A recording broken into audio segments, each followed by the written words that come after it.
Hey boys, how you doing? Welcome to another stream. Hope you're all having a great Tuesday today as we get into another watch party for the Skeleton Crew episode 4.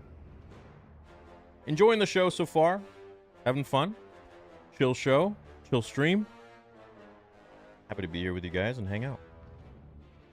So what's new? What's going on? I'm a little bit late, so we got like 7 minutes remaining, so I'm just setting up while chat syncs, and just gonna get the stopwatch ready to go. Bum, bum, bum, bum, bum. Bum, bum, bum, bum.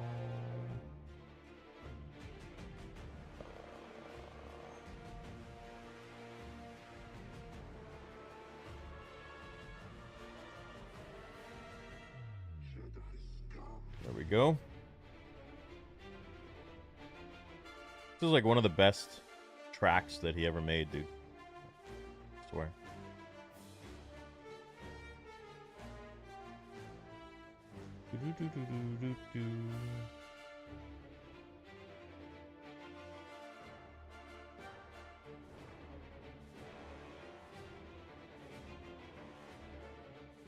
Okay. Boom. Alright. Anybody else's beard grows super fast in the wintertime? So strange, man. Like during the summer, it takes literally probably 3 times as long. Well, I guess it makes sense.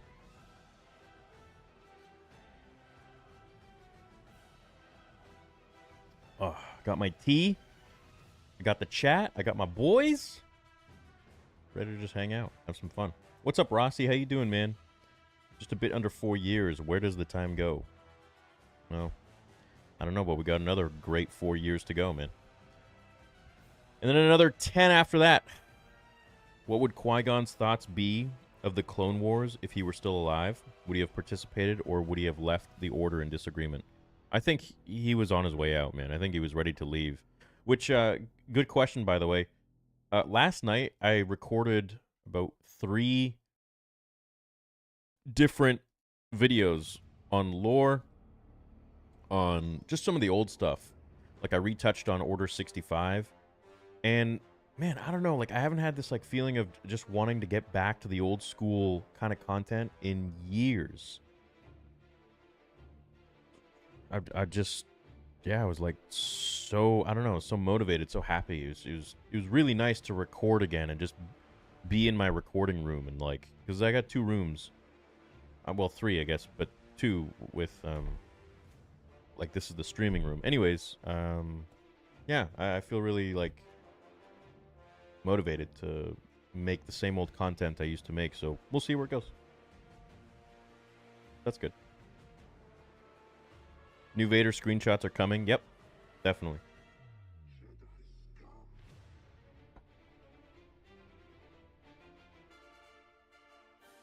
Palpatine was scared shitless of Qui-Gon's precognitive skills, and he was glad Maul killed him. Yeah, he was not a big fan of Qui-Gon because he felt Qui-Gon was way too smart and he thought way too outside of the box. See, Palpatine liked the fact that the Jedi were just so literally dogmatic, and they were just kind of stuck in their own little world, you know? Their own little rules. And when you got someone that's stuck with all these rules, if you think outside of them, it's very easy. Episode 8 finale. JOD takes the kids to Luke's planet to train. Post-credit scene, Han and Leia drop Jason Solo off. Retcon, the sequel's new story. That'd be cool. I made a video last night about Dash Rendar. That's a character I remember when Shadows of the Empire came out in about 96, and I played it on Nintendo 64. I was super confused. I was 6 years old. I'm like, is this Han Solo? Like, why does Han Solo look different? But, you know, it's kind of like a different character that you can have that kind of can do the things that Han couldn't do because he is one of the main characters. So it's like he can go into those underworlds, he can do little more scummy things, and I think it could open a different kind of perspective into where we could see different Star Wars timelines and stories and stuff like that. So, yeah, Shadows of the Empire is really cool.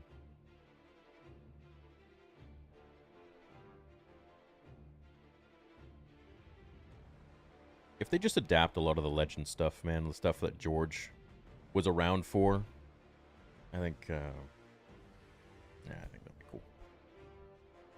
Finally got to play Jedi Fallen Order and Survivor. Got an Xbox for an early Christmas gift. I only had a 360 and PS3 before. So much fun. Let's do a giveaway. Let's do a giveaway at the end of today's stream. Okay? If you stick around for it, we'll do a giveaway. I'll give away either a PS5, a new Xbox. Yeah, it's Christmas. Or a new saber. So it's totally up to you guys. I'll just choose someone randomly. Or we'll figure it out. So remind me. I don't want to forget. Like, remember the giveaway? It'll be like, all right, see you later, guys. Now, let's do it at the end of the stream. We'll pick one random person, and we'll start to do more, because it's Christmas. It's Christmas time. Okay, we're almost in time for the show. I got my Roger Christian saber. I can't wait for it to arrive. It'll ship at a normal time. Or will we have to wait, like with the deceived saber? No, these will ship at a normal time. The only problem is that right now it's so backed up because of all the shipping companies are, like, working overtime because of all the different companies around the world offering sales and stuff. So, all right, the show has begun, but congratulations on that. And for anyone who doesn't know, I didn't make a video, but I posted it on social media. The Roger Christian Origin Saber, we sold over 75% in 9 minutes. And we had a total sellout in 3 hours, which is insane. I mean, Roger was extremely emotional. Me and him, we had a video chat a couple days ago, and we've been talking on the phone every day. And just to feel the amount of love that he felt. Anyway, I can talk about this afterwards. Let's just, you're here for the show, so let's get on with this. Let's get on with this. But anyways, we have a lot more planned.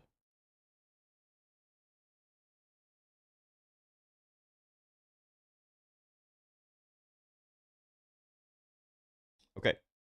Can't say I remember. No at Atin. 39 minutes long. Episode 4 in 5, 4, 3, 2, 1. Let's go.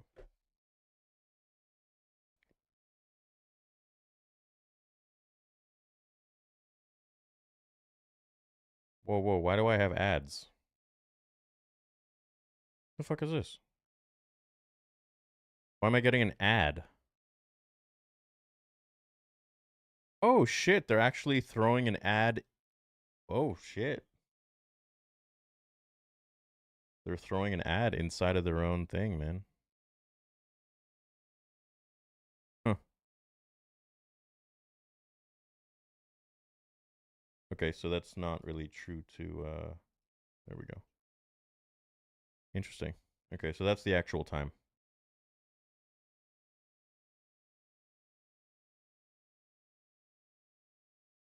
You got that too? Yeah, it's the ad for their new show or movie or something.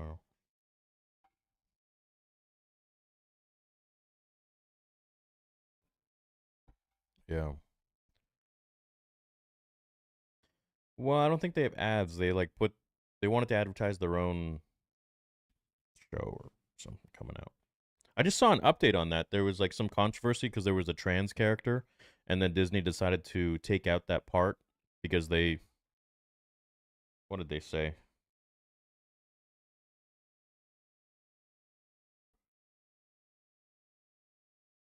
Green Thrill posted it. Let's see.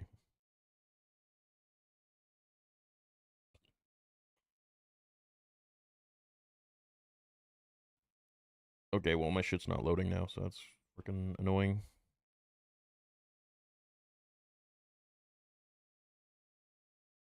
Yeah, well, it's not loading.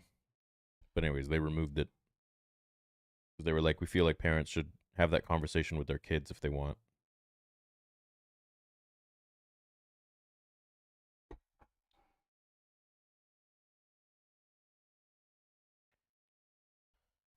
You have an ad-free tier and have ads. Welcome to the new norm. I know. It's weird. Really happy to spend time with you guys, man. I've been thinking a lot about. Okay, anyways, started.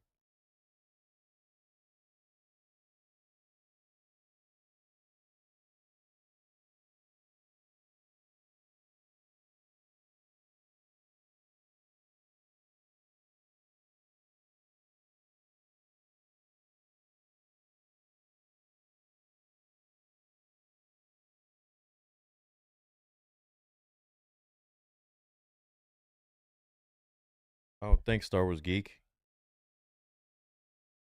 Thanks, man. I'm glad you enjoyed it.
Yeah, that's better.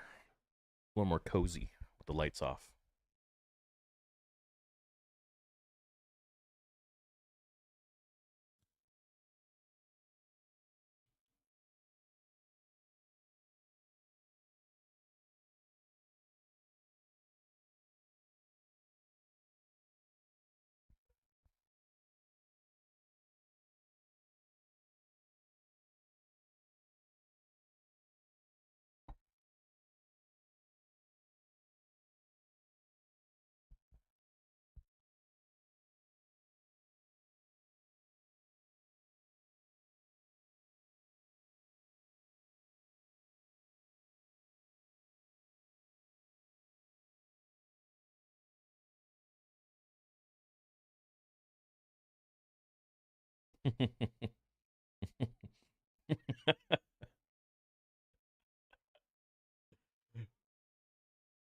Right.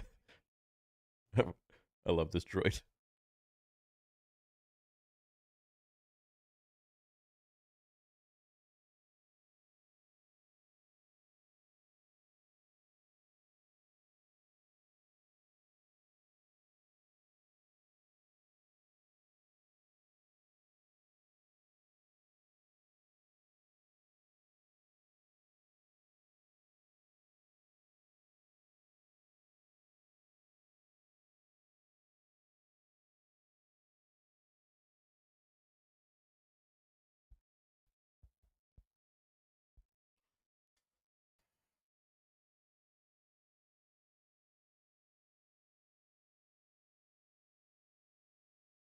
Oh shit.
Oh, someone messed with his internals, man.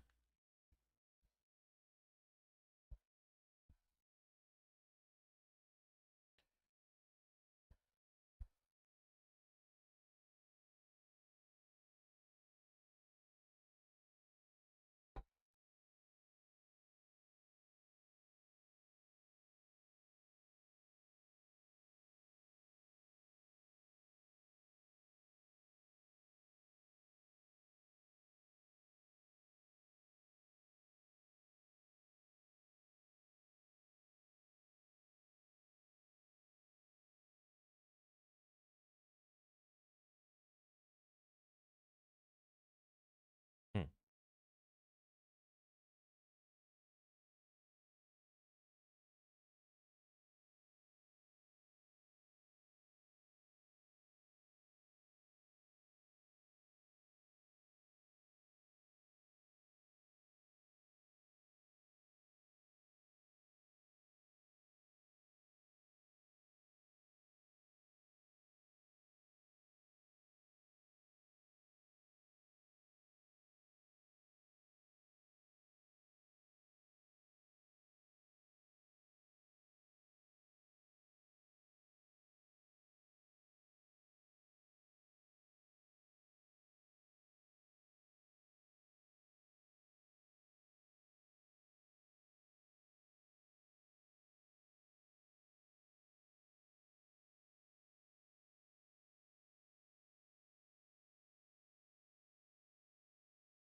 Bro, are they French? What?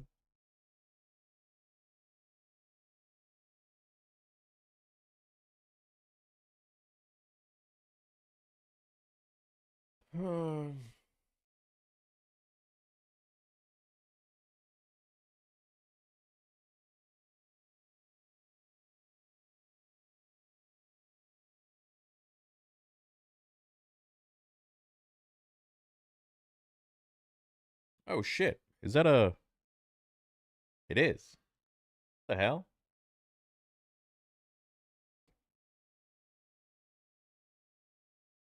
How'd they get a separatist droid ship? Freak.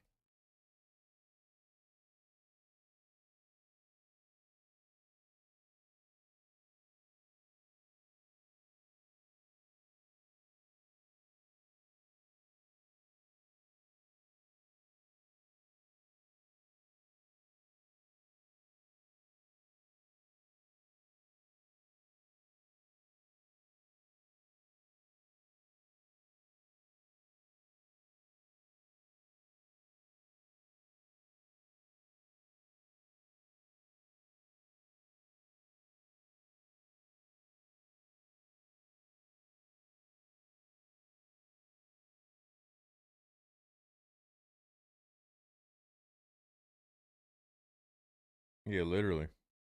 It's like an older droid tank. Separatist droid tank.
Oh my god. Oh my god, dude. Jas argue with that comment is diabolical, dude.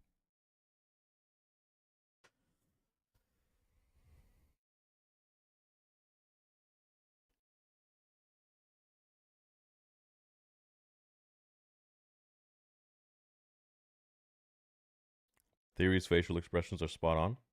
Yeah.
Yo, CTMZ. Thank you, man.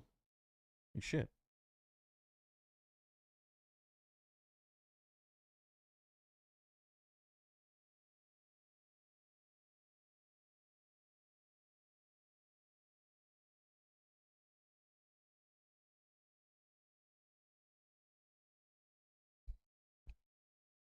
Dude, thank you so much, CT.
Neil about to give her the tea.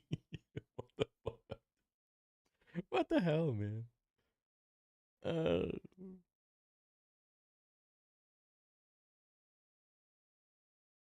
you guys are crazy.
Someone said he has a Knights of Ren mask. Where?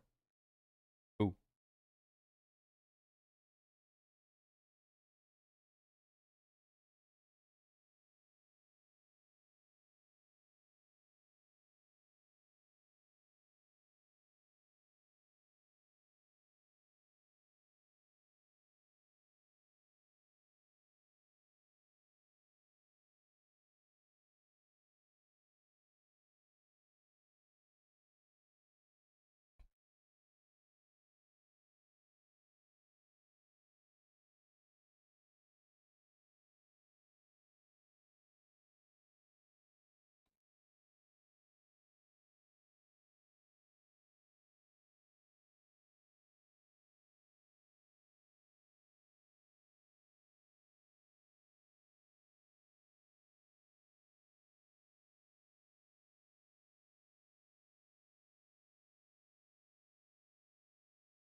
Getting a Gungan vibe here.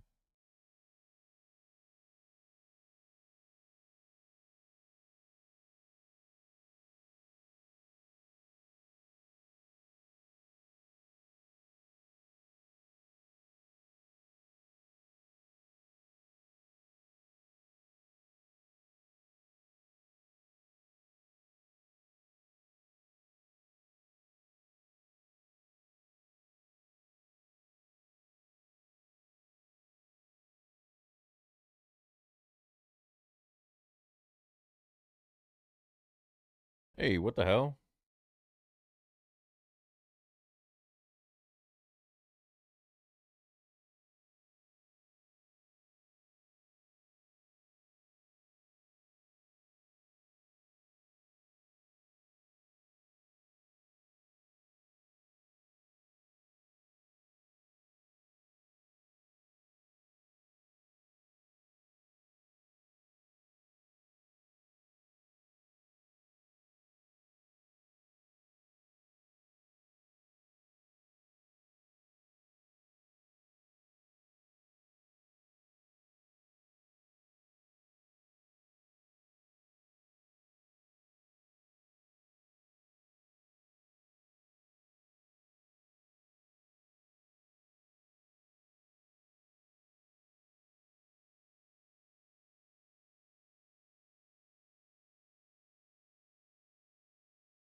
Fucking droid.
Emotional damage?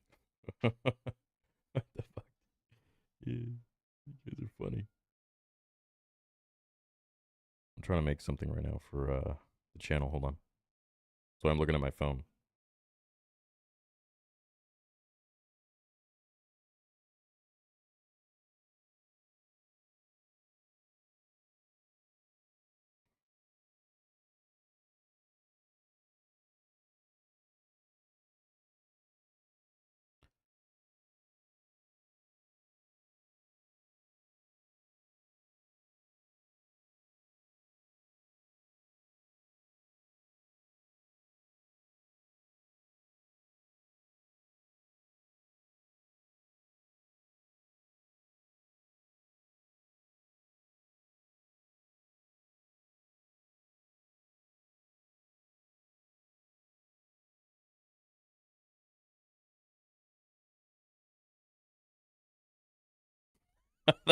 That's awesome. I love that.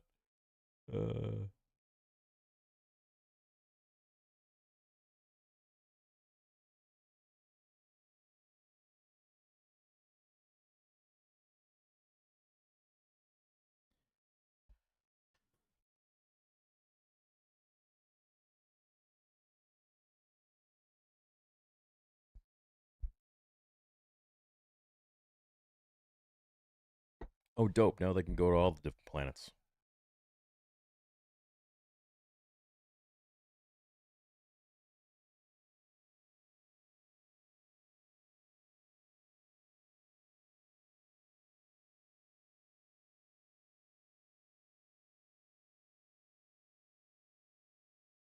Hmm.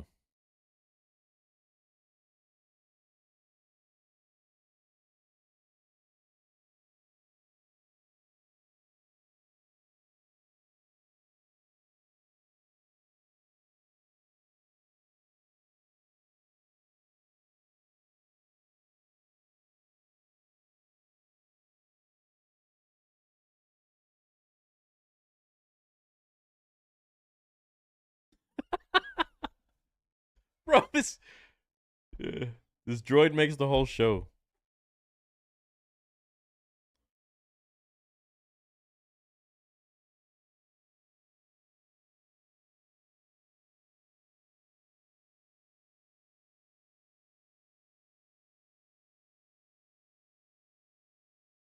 Ah, this is fun.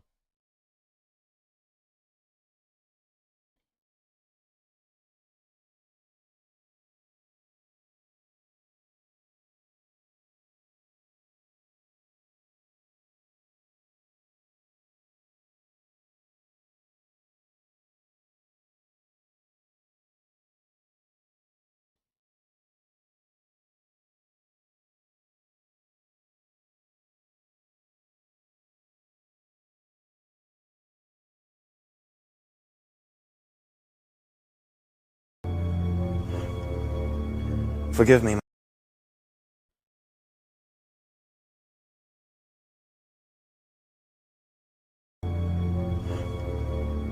Forgive me.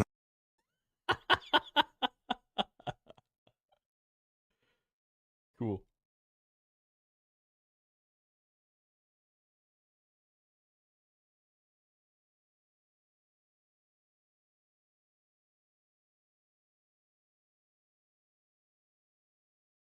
At then.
All right, cool, man. That's fun. Sweet. A little bit of an Easter egg hunt. Now there's all these different planets, and they probably have to go. I don't know, maybe to. Yeah, you know what? They probably have to go to the next planet and find this tower, the same sort of tower, because they all have it, maybe. And then there's going to be the coordinates there, hopefully not destroyed. Or they go from planet to planet, and then the next 4 episodes are going to be them going from. How many more planets are left? Yeah, that should add up. Maybe they do a couple planets in one episode. Maybe they all have it scratched out, and then there's finally one planet that has the coordinates remaining, or there's some, like, I don't know, shit. They could even come across like some ancient monk, or I don't want to say Jedi, but who knows? Who knows what they'll find on these other planets? And then they'll get the coordinates. They'll probably go home, and then while they go home, we think they're scot free. But then Brutus catches up with them, and then most likely the guy has some major like character arc switch where he's like doesn't care about the treasure anymore. He cares about the kids, and then he ends up living on the planet with them after they defeat the other pirates, most likely. Yeah. Hey, cool. Fun. Man, if I was like 8 years old watching this, I probably would really enjoy it much more than I already do. So I know a lot of you guys got kids. What do your kids think of this show? Do they like it, or they think it's poo poo? Are they not into it? I understand kids today are different than, like the 90s. But it didn't take much for us to en- enjoy a adventure show. All right. Fun. Cool. It's kind of like the perfect show for Christmas time. You're like Star Wars isn't there's not much going on. It's just hang out with chat kind of thing. Yeah, right. See, Boo says great show for December. Yeah, definitely. So I'm gonna do what I used to do back in the old day with the super chat. Anytime someone sends a super chat, you get one of the characters that pop up. Forgive In the me. very beginning, I used to have Qui-Gon. He would pop up and he'd do a bow. Anybody remember that? Anybody hear that old? This summer, we're coming up on 9 years, man. 9 years. It's almost a decade. Almost a freaking decade. Almost 4,000 videos. Yeah. Unrelated, but I think I'm going to get a hair transplant, says Jas. All right, well, good luck with that, man.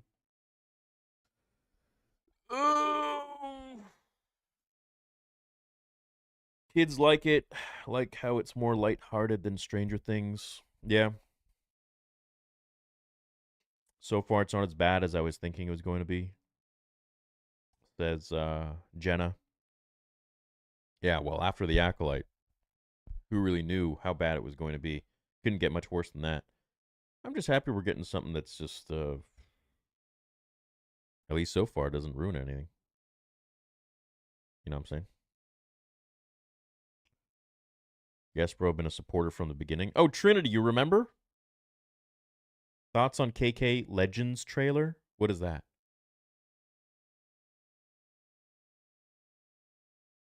And thanks, Cantina Talk, for being a member for 18 months.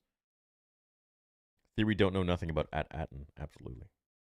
He's saying he can't remember no At-Atten because he's programmed to keep his location secret or something like the Sith language thing. Yeah, absolutely.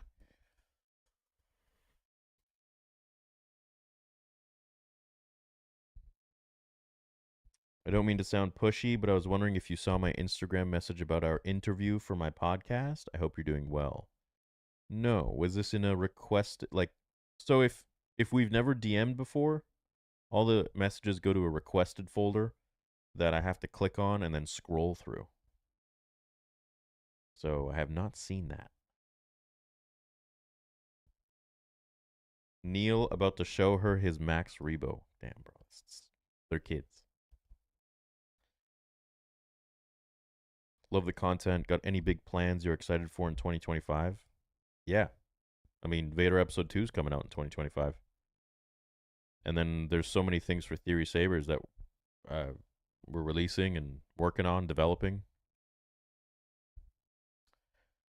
Todd E says, Night all, 4 a.m. isn't far away. Love the show. Good luck with the giveaway. Thanks again for the watch parties. Oh, yeah, the giveaway. Okay, yeah, so all of you here, let's do a giveaway. So you get either a PS5, an Xbox, or a free saber of your choice. So I'll just send you guys the funds to your PayPal. So you have to have PayPal. That's how it's going to be easy and quick, like that. It's going to be the equivalent. So let's do okay.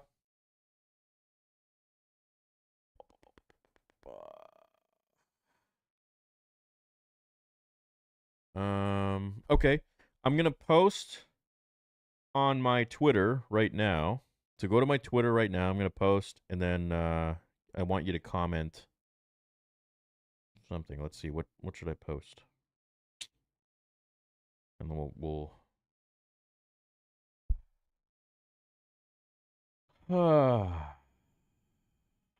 um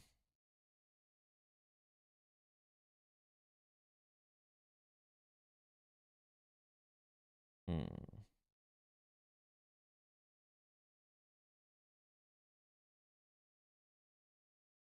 I don't know.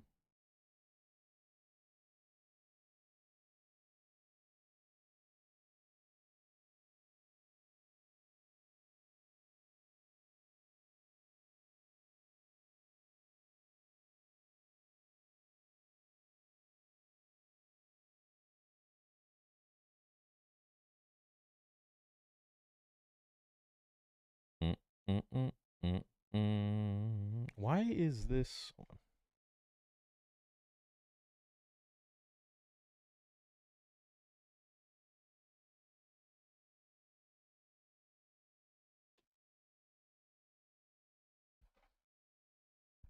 Don't use Twitter or PayPal? What do you mean?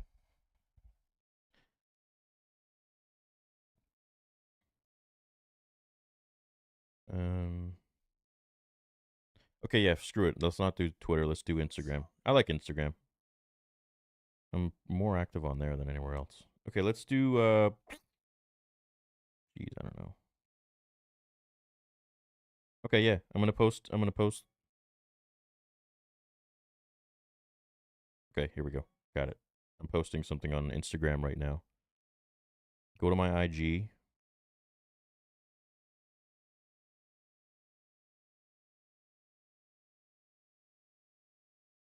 Giving away either a free PS5.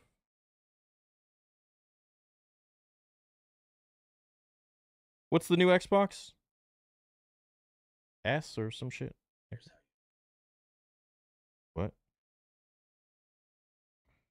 Xbox or free Theory Saver. Z. Dude, I don't know why my internet's just like sucking lately. It's like always around the holidays, people are just using extra amounts of data. Okay, what should you comment? Okay, comment your favorite lightsaber.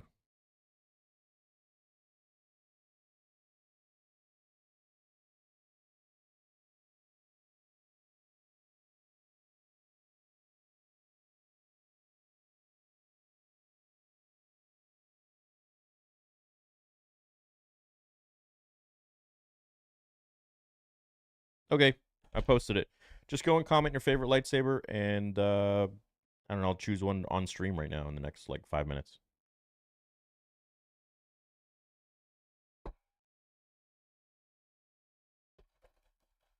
What do we got going on? What's the best way to contact you for the interview? I'm really slammed with a lot of stuff, man. I don't. I still have like a bunch of interviews I haven't done yet that I said I would do with other people. Um, and I got really messed up times. So like I sleep at like 6 a.m. and I wake up sometimes at like 3 p.m. Like today I woke up at 3:30. So it's really, I have more time at nights. If they dropped the trans from this show, that means they serve no purpose in the story other than just being trans. Is Disney finally learning? Don't know. Less politics, more story. Thank you, Theory, for these streams. I sincerely appreciate having a community like this to just chill and talk about Star Wars with. Regardless of the show, I just enjoy the vibes with you here. Merry Sithmas, man. Thanks, Ronan. Thank you for the donation. Appreciate Forgive that. me. Yeah, me too. I love these watch parties because regardless of the show, even like Acolyte, the shittiest show in the world, I still got to hang out with you guys and have fun. Your content is the best. Thanks, Charles Maine. Thank you very Forgive much. me. Very kind of you.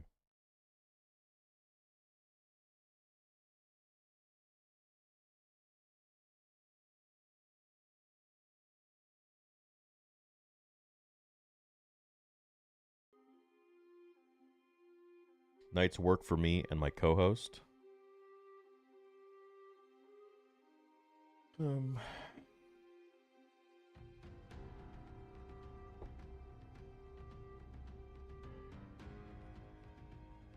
Not seeing the post. It's up. It's on my IG. Here's the post, guys.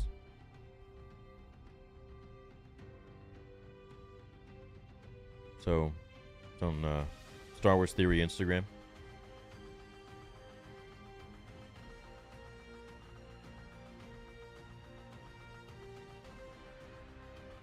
So let's give that like what, 5-10 minutes. Let it build, and then we'll choose a winner live.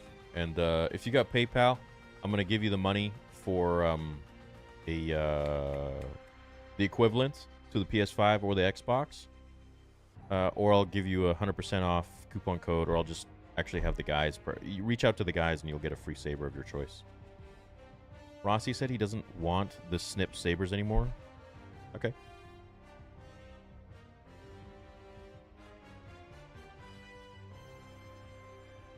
His loss.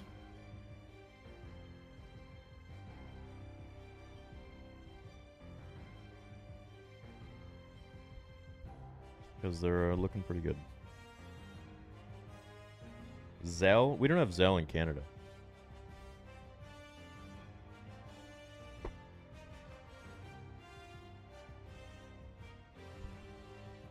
People still wondering what trans this guy was talking about? Oh no, it's from the ad that Disney put in for their. There's a. Let me bring it up. I'll bring it.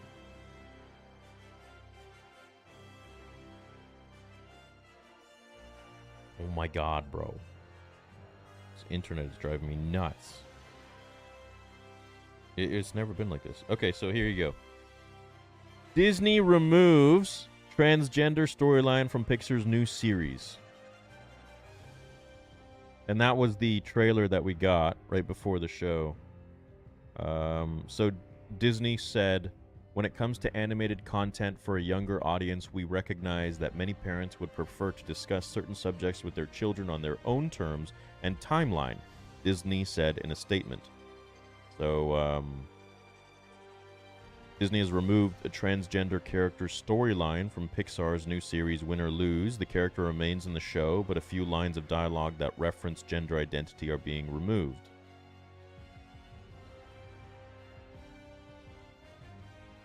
And I think, like we've said many times before, no one cares about your sexual identity or your preference when you're telling stories. We just care about the stories. We care about the character and his character progression. That's it. So maybe finally Disney will learn that we just want good stories. Whatever parents want to discuss with their children is up to them. And children should be free to watch a story on their own that has to do with an actual character and story, and less about sexual identity constantly. I remember when I was growing up, there was absolutely none of that whatsoever in any story, in any sort of cartoon or movie. It was all about the character. And if they were gay, they were gay. If they were straight, they were straight. But it wasn't shoved down your throat. It wasn't constantly put in your face. It was just about the story. And I think maybe Disney is starting to actually learn that let's just tell stories. You know what I mean? So, good. Duke Devil 95. What's up, dude? Don't trust Tony, he's a Sith. I don't trust anyone.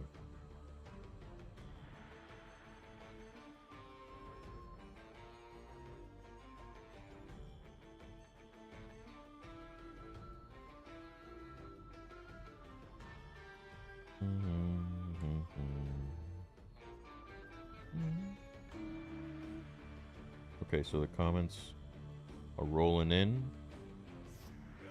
Let's wait until the 10-minute mark. We're at 6 minutes. So just go to my Instagram right now.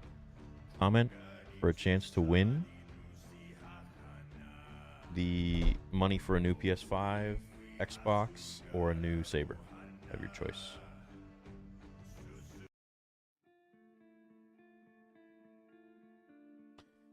Skeleton Crew sucks ass, says Crom. Okay. Well, I mean, it's a show for children.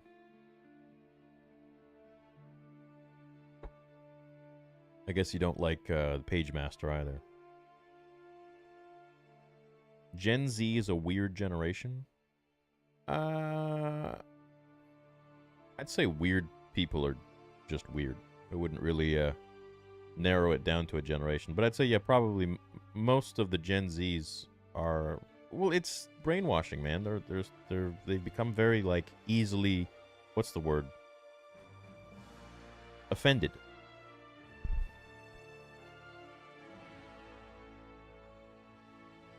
Is Page Master good? Yeah. Yeah. You know, my demographics are... the biggest demographic I have is 25 to 35, I believe. And then the second is 18 to 25. So most of you guys are around my age. And then after that, it's 35 to 44. So you guys are... we're all around the same age, which is great. Most of us, at least. And then after that, I think it goes... I think the smallest demographic is like... I have to recheck. 13 to 18 or something. No, there's a lot of you, but you know the subscriber base is so big that it's like, you know, even 10% of that is like 300,000, 400,000 people, which is wild. What you did with the Roger Christian is impressive. Kudos. Thanks. Thanks, Citizen X.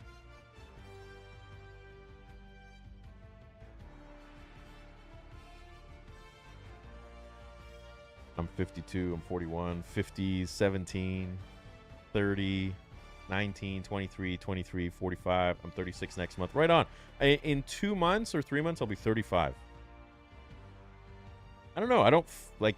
I remember when I was a kid, I thought like 35. It's like you're dead, game over. It's over. I don't know. I feel great. I feel the same as I feel better than when I was in my 20s. Like mentally. I think you just like fall into yourself a little more as you age. Probably 45, you feel even better. Some of the 45-year-olds are like, yeah, you just wait and see, pal. I just turned 38 last week, right on. Smash the like button. Yeah, that'd be nice. Thanks. You look younger than 35. Thanks, dude.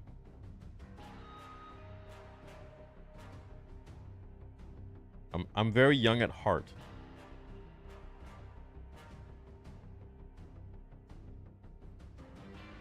Swear to God, sometimes mentally I'm like 11.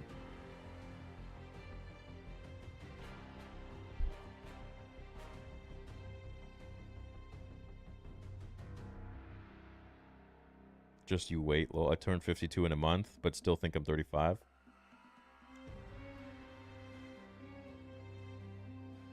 I'm excited for 2025 with you guys, man. I really am. I can't wait to...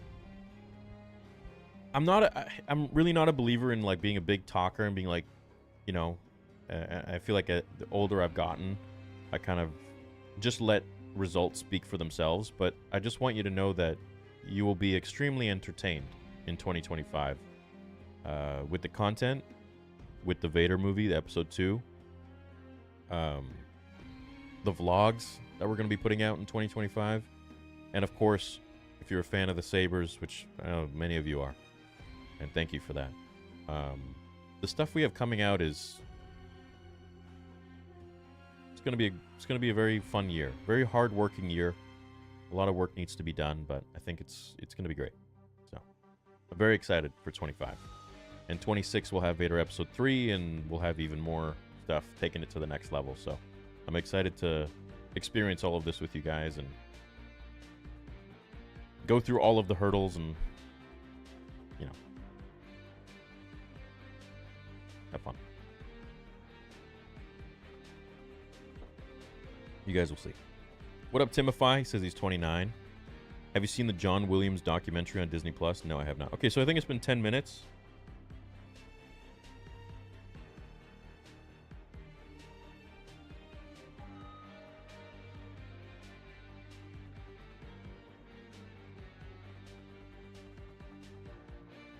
All right, let's see what we got going on.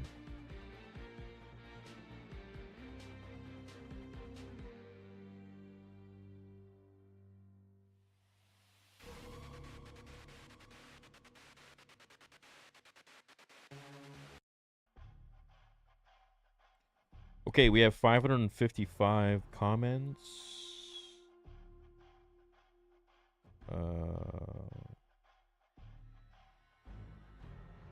And you guys have to let me know what you want. So let me bring it up on the screen.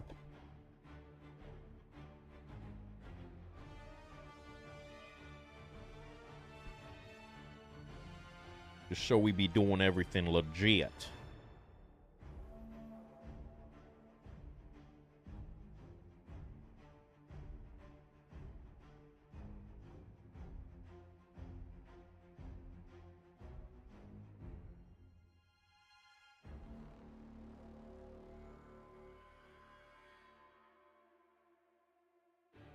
All right.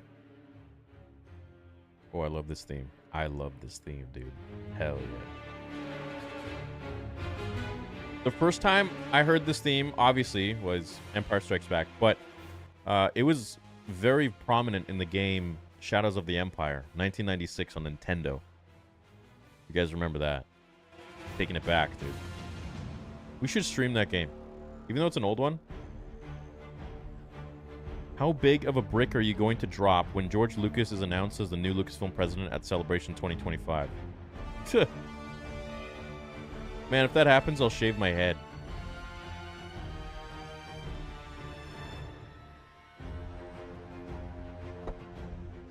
All right, let's do this.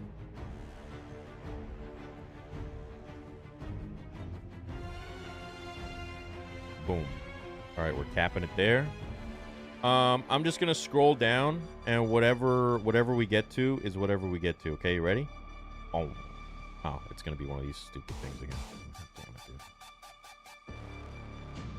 Okay, we're just gonna open it up, and then we're gonna scroll down and see where it lands. All right. This shit. I like that song.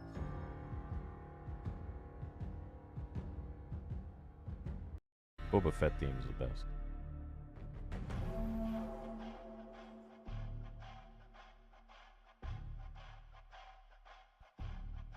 It's always unfortunate doing these sometimes because people just like the person who doesn't win is like, oh, why not me? It's like, well, that's the point. That's the point of a freaking lottery of a, you know. All right, we're good. Okay, let's scroll to the top, and then we're just gonna wait. No, we should we open it up more? Yeah, see, it takes me all the way. I gotta open up more. Need more comments, dude. Let's get everyone in there. Oh, shit.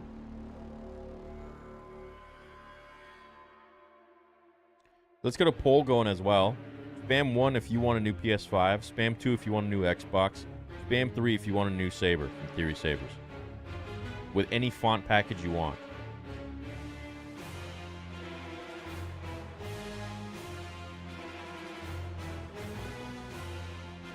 Jesus, dude.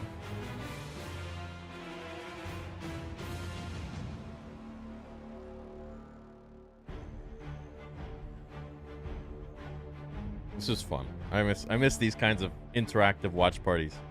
They're the best. Comments were hidden because they may be misleading. Oh no. I don't know why Instagram would like hide these comments. There's nothing there.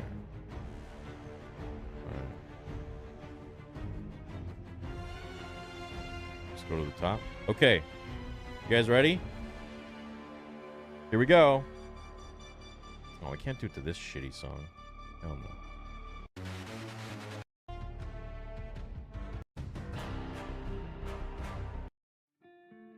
Alright. Okay, ready? Okay, 3. I'm just gonna give it a little hit. Bang! Oh, shit. God damn it. Dude. On the page. Okay, here we go. Here we go. Alright, ready? Ready? 1, 2. And we're going to choose the 6th comment down from the top. All right? I'm going to lock it in so it doesn't move. We got 1, 2, 3, 4, 5, 6. All right. Maltinhio 17. Hey, bro, you win. What is your choice? DM me.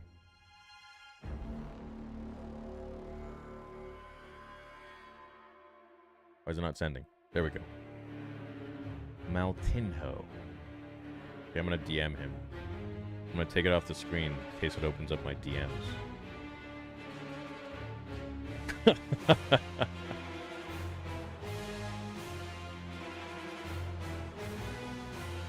Alright, I'm gonna message him.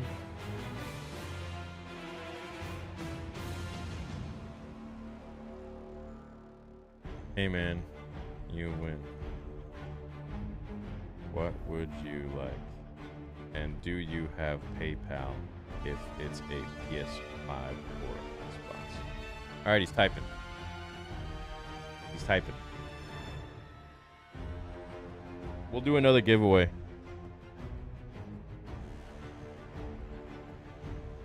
Alright, he's typing.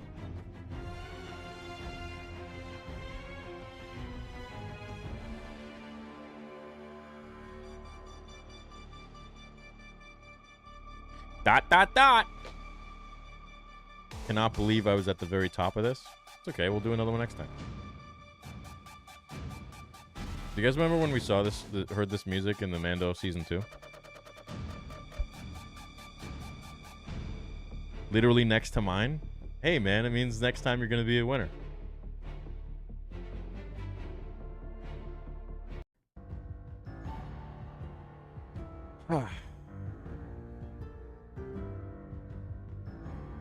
I love you guys. A lot.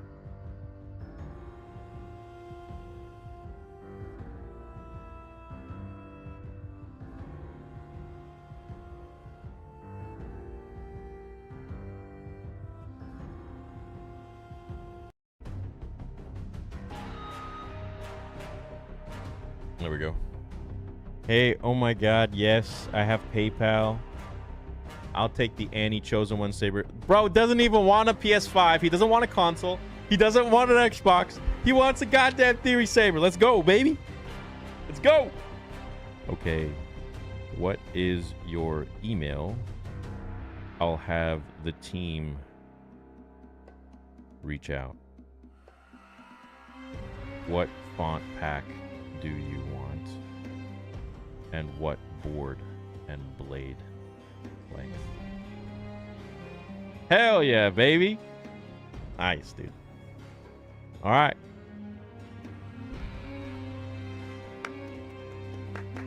Congratulations. Congratulations, bro. If you're watching this still.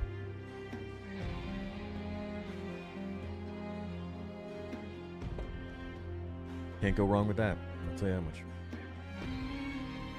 Correct choice, my young Padawan. This requires... Forgive me. All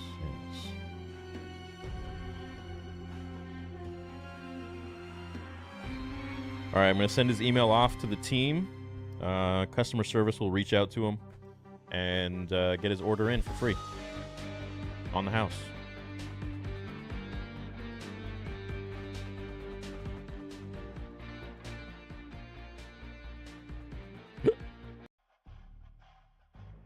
Okay, well,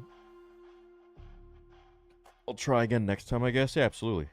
Yeah, we could do these every week if you want. Get into AI and sell R2-D2s? Well, I can't sell R2-D2s. That's copyright. Theory the legend. You deserve the world. I don't want the world. I just want to do my best. And,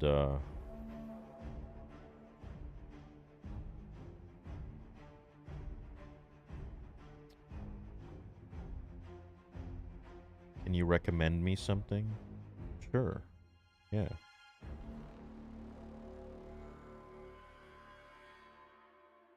I'm going to send him a prophy.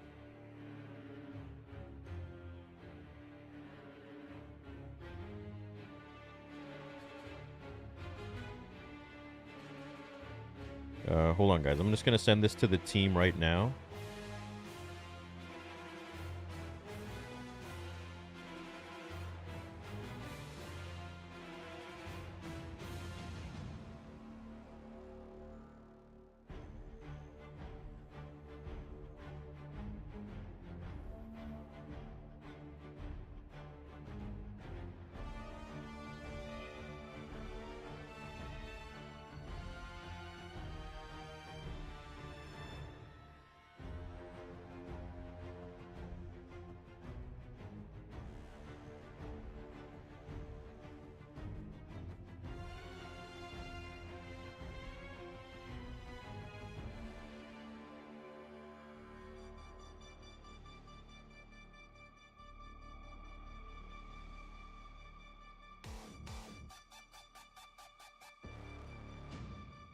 Well, actually...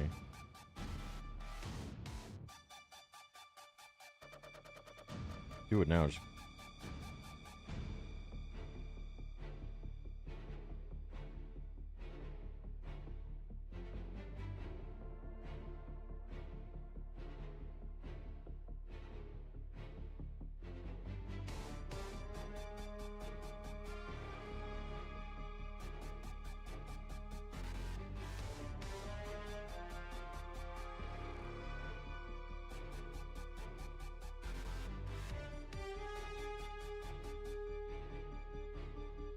Okay. Yeah. Kenobi was a good show, but it missed a lot of elements. The only thing good about it was that it had Ewan and Hayden. Is the PS5 still up for grabs? No. Someone won. So we're done. We'll do another one next time. Timestamp 119 in the trailer. Jod has a saber. Wonder how he gets it and if he can use it. No, I think that was the flashlight or whatever it was from the beginning of the first episode.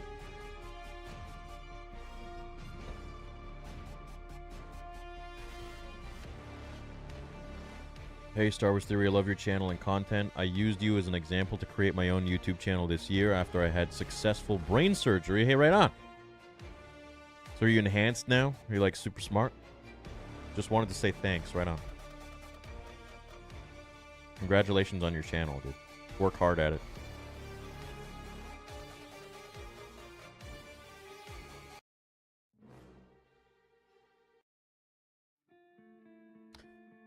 Watching Star Wars movie. Hey, nice photo. Star Wars Geeko 3. I see that Vader concept art.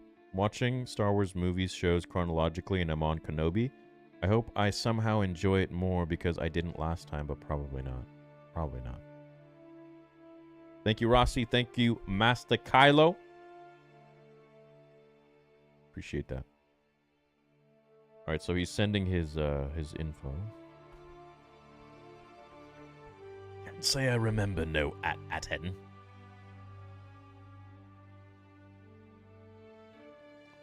$13-month membership with the GOAT, the Theory. Thank you, Master Kylo. Many thanks.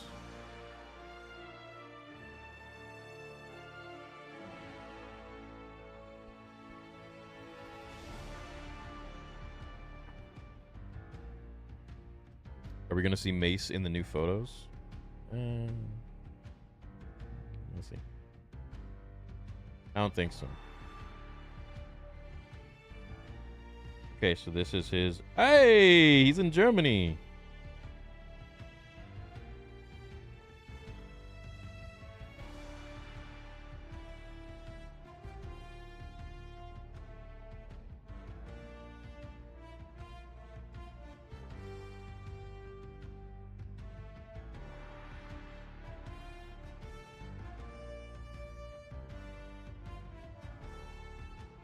All right.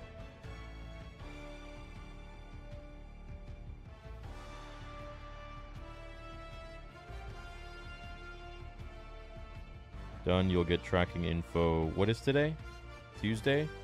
End of this week or next week.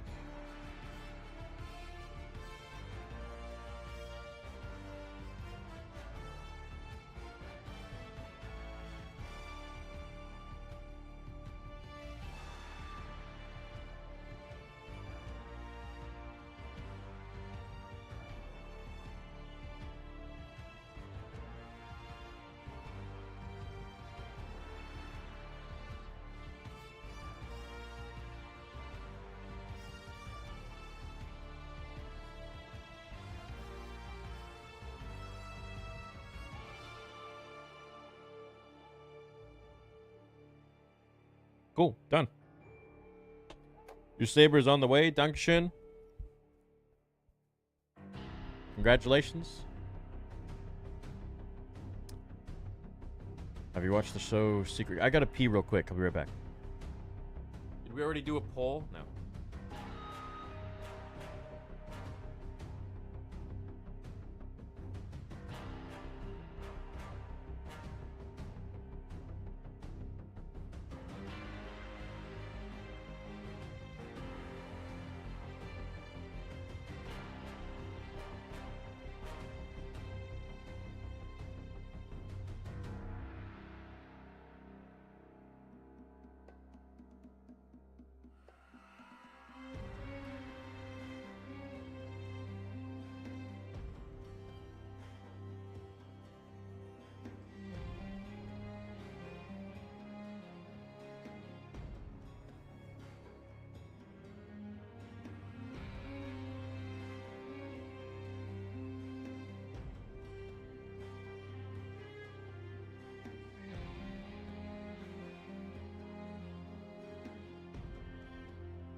Yo, all hail Darth chair.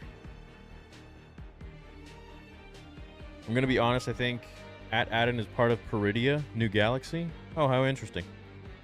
I never heard that theory. That's an interesting one. I don't think so, though.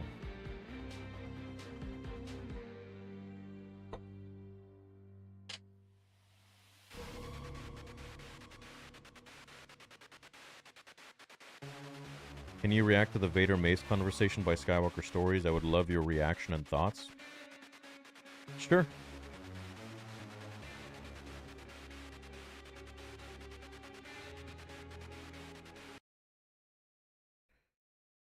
You don't know the power of the dark side.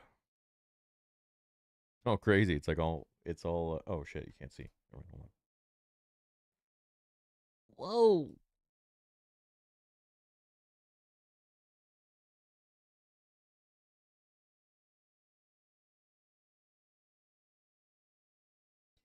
All right.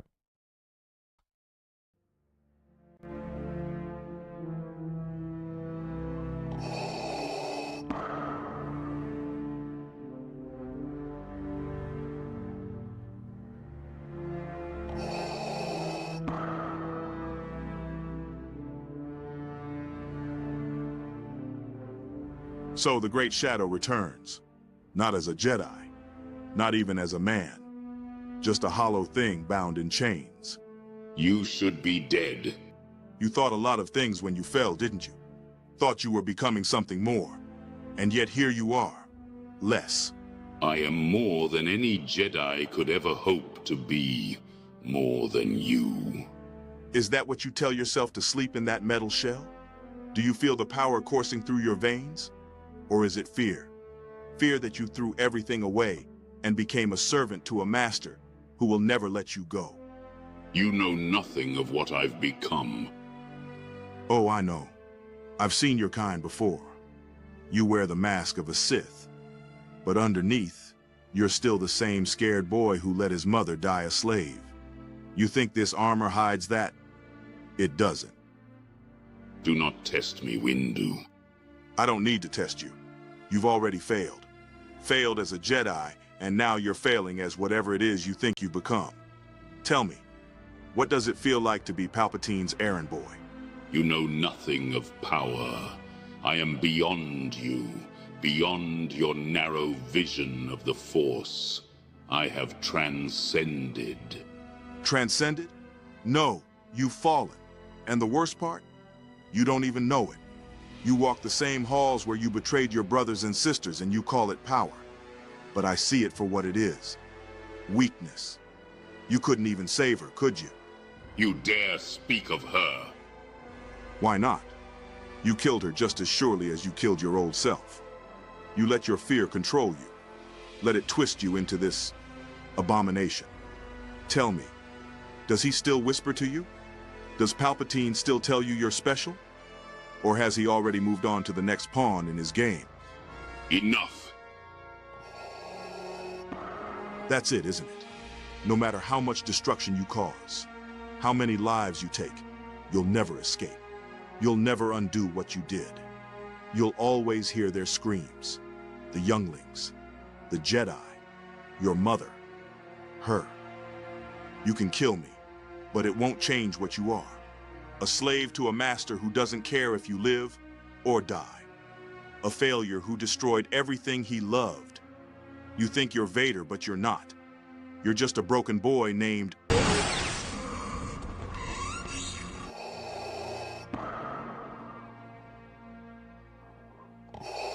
Neat.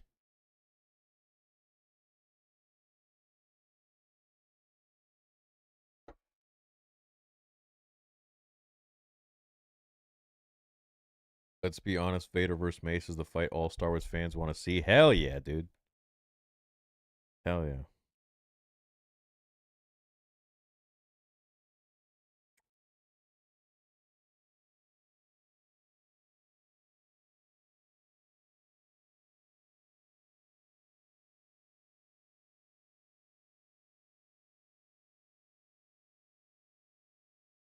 Cool.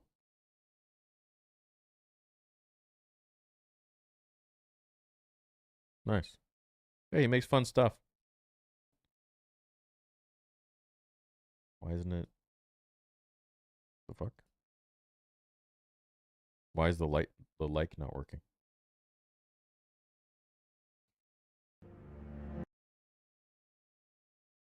Bro, what? Anyways. Mace as arrogant as ever. Yeah. Can you watch the Karate Kid trailer? Dude, I haven't even done a review on Cobra Kai. It's jeez.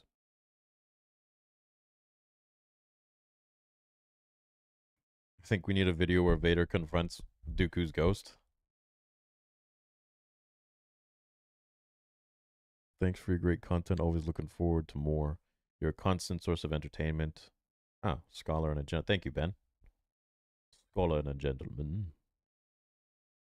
Let's watch the new Lego Star Wars. Is there a new one? I didn't know there was a new one, Master.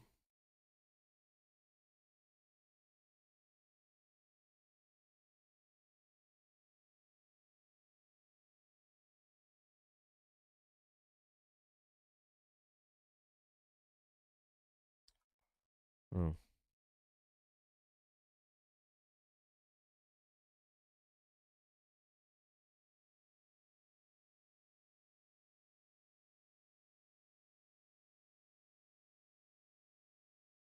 You got to remember, this is one movie, and it's meant to be seen 1 through 6. So, I think when you watch the actual movie in order, the story will become very clear that Anakin is the chosen one. You refer to the prophecy of the one who will bring balance to the Force. You believe it's this boy? Just got a notification that my Roger Christian saber is preparing to ship. Hell yeah, baby. Hell yeah. Right on. Yeah, you guys won't have to wait for those like you did the Deceived.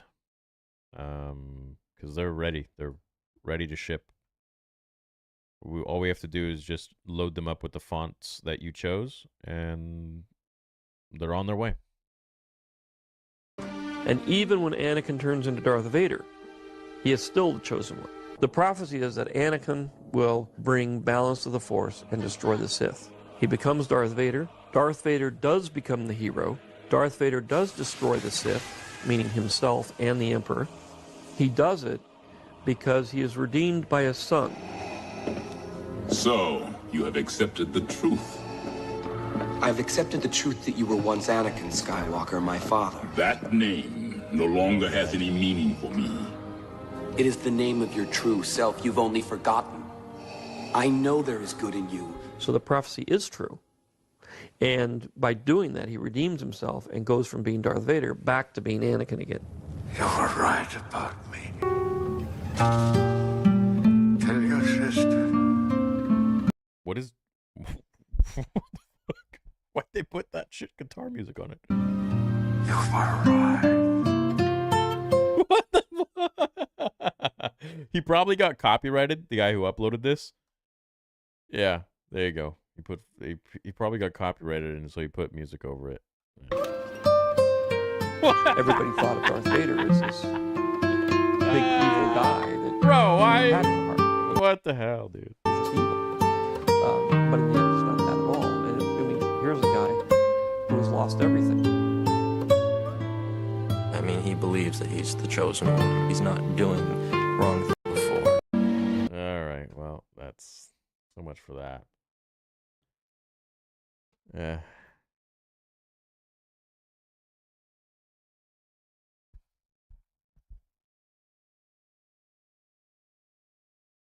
I miss these old videos I used to make. You guys remember these? They were a lot from the behind-the-scenes books. I had a really fun time doing those. George Lucas explains Anakin Skywalker in Order 66 in a 1980s interview. George Lucas opens up about Anakin Skywalker. I probably could have titled that one a little bit better. Yeah, I probably could have made that one a better title. But yeah, these were really fun. I like doing those. There's so many more to do too, and this is something I wanted to explain to you guys in a standalone video. But I guess now I'm live, so I'll just do it here for those who are there. We're like 700 people. Yeah, small crew.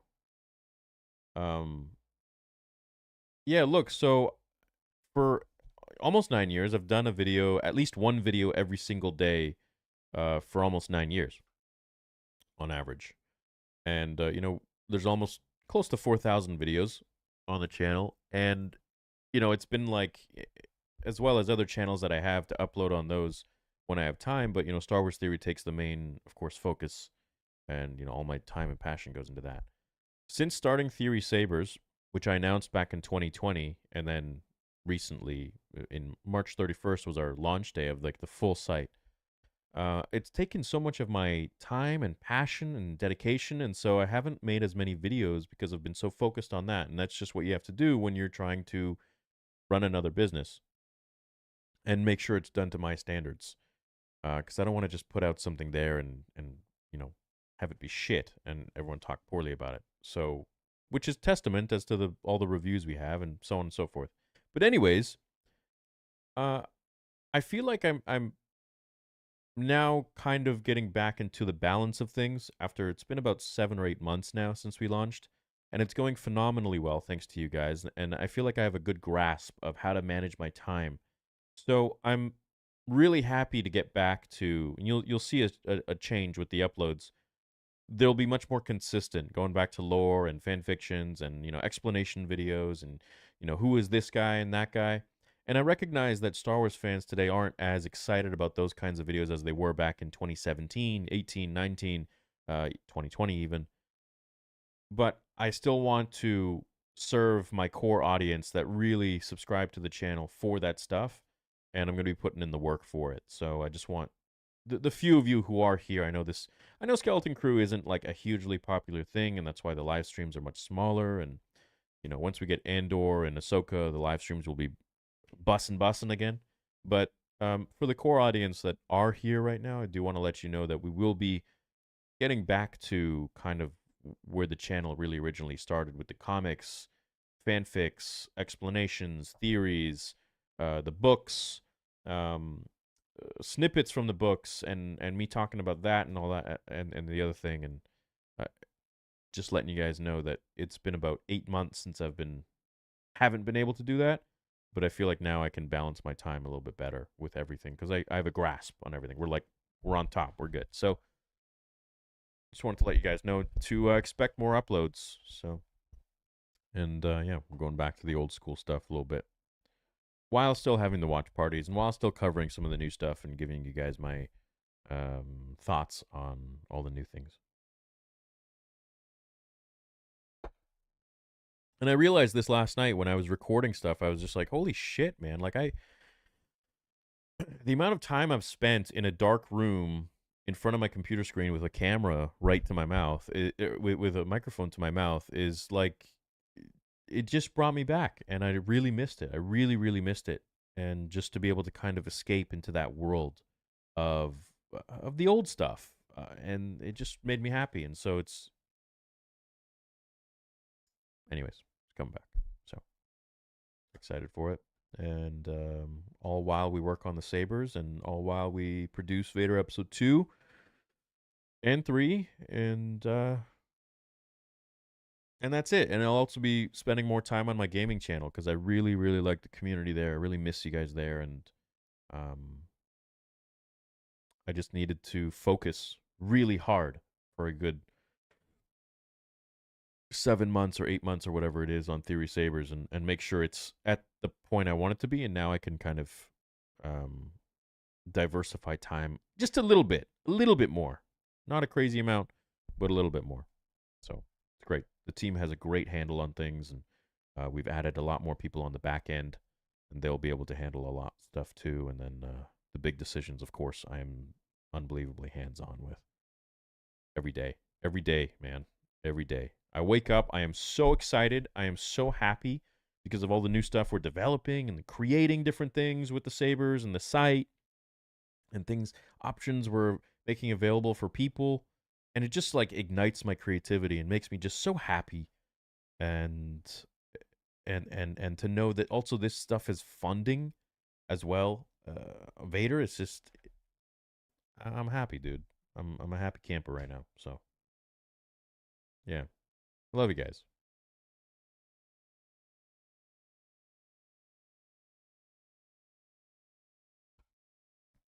Anyways.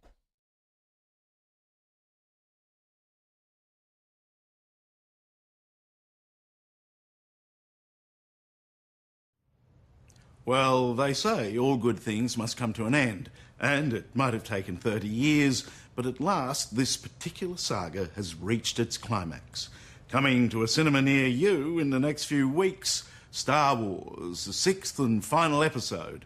And what a finale it is. Darker, more brooding, but according to Star Wars wizard George Lucas, you can still expect plenty of big bangs for your... What the hell is that? Bro, why is that Leonardo DiCaprio?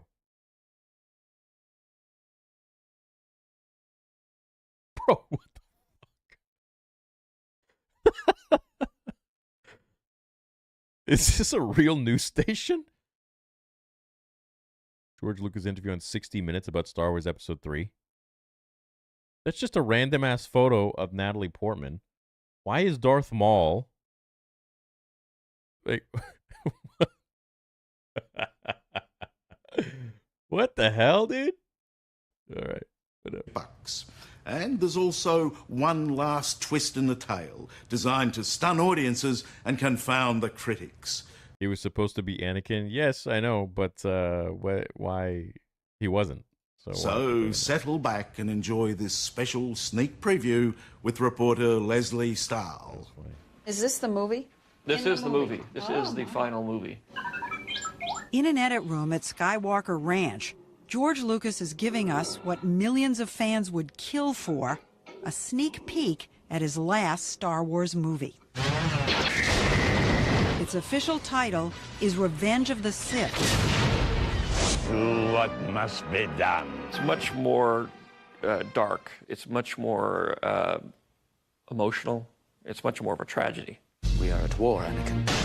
The new film is the last of the 3 prequels Lucas began 6 years ago. You're a slave? I'm a person, and my name is Anakin. In the first, Anakin Skywalker was a cherubic 9-year-old. In Episode 2, he fell in love. And now in Episode 3, Anakin succumbs to the dark side and to his inevitable fate, becoming Darth Vader. He's a nice guy up to now, and we like him a lot. Mm-hmm. And we are going to watch him turn to the devil. We're going to watch him make a pact with the devil. Is it possible to learn this power? Not from a Jedi.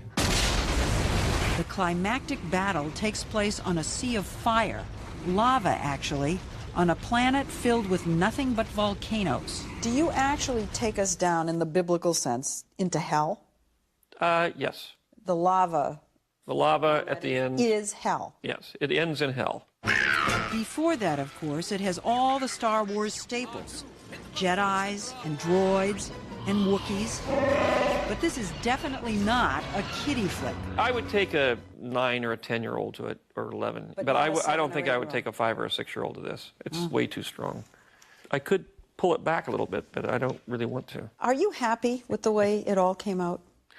Yeah, actually, I'm very happy. Yeah, I'm very pleased with the whole thing.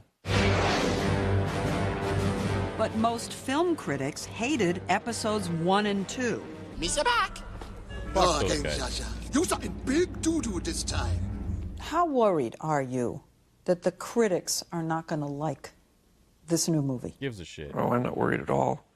They haven't liked any of them, really. And they especially haven't liked the last 2. So, well, exactly. Hey, I mean, it can't get any worse. Yeah, but come on. I mean, when they go after your writing, your directing, It has to hurt. Oh, it always hurts. It has to hurt. It hurts a great deal. But part of making movies is you get attacked, and sometimes in very personal ways. Did you not say ever to yourself, well, maybe they had a point with this or with that?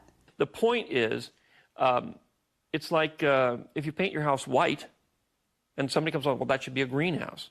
Well, fine, but I wanted to paint it white. I don't think there's anything wrong with painting it white. I don't think there's anything wrong with me for painting it white. Maybe it should be a greenhouse. But I didn't want it to be a greenhouse. I wanted it to be a White House. That's George Lucas. He knows exactly what he wants in his movies. Shit, all right. I'm going to take a page out of that when it comes to critics on my channel. Okay, go forward a little bit. Stop. And critics be damned, he gets it. What I wanted is that guy, this guy, to go across. Oh, okay. I mean, he's paying for everything. He's financing the movie himself. No studio looking over his shoulder.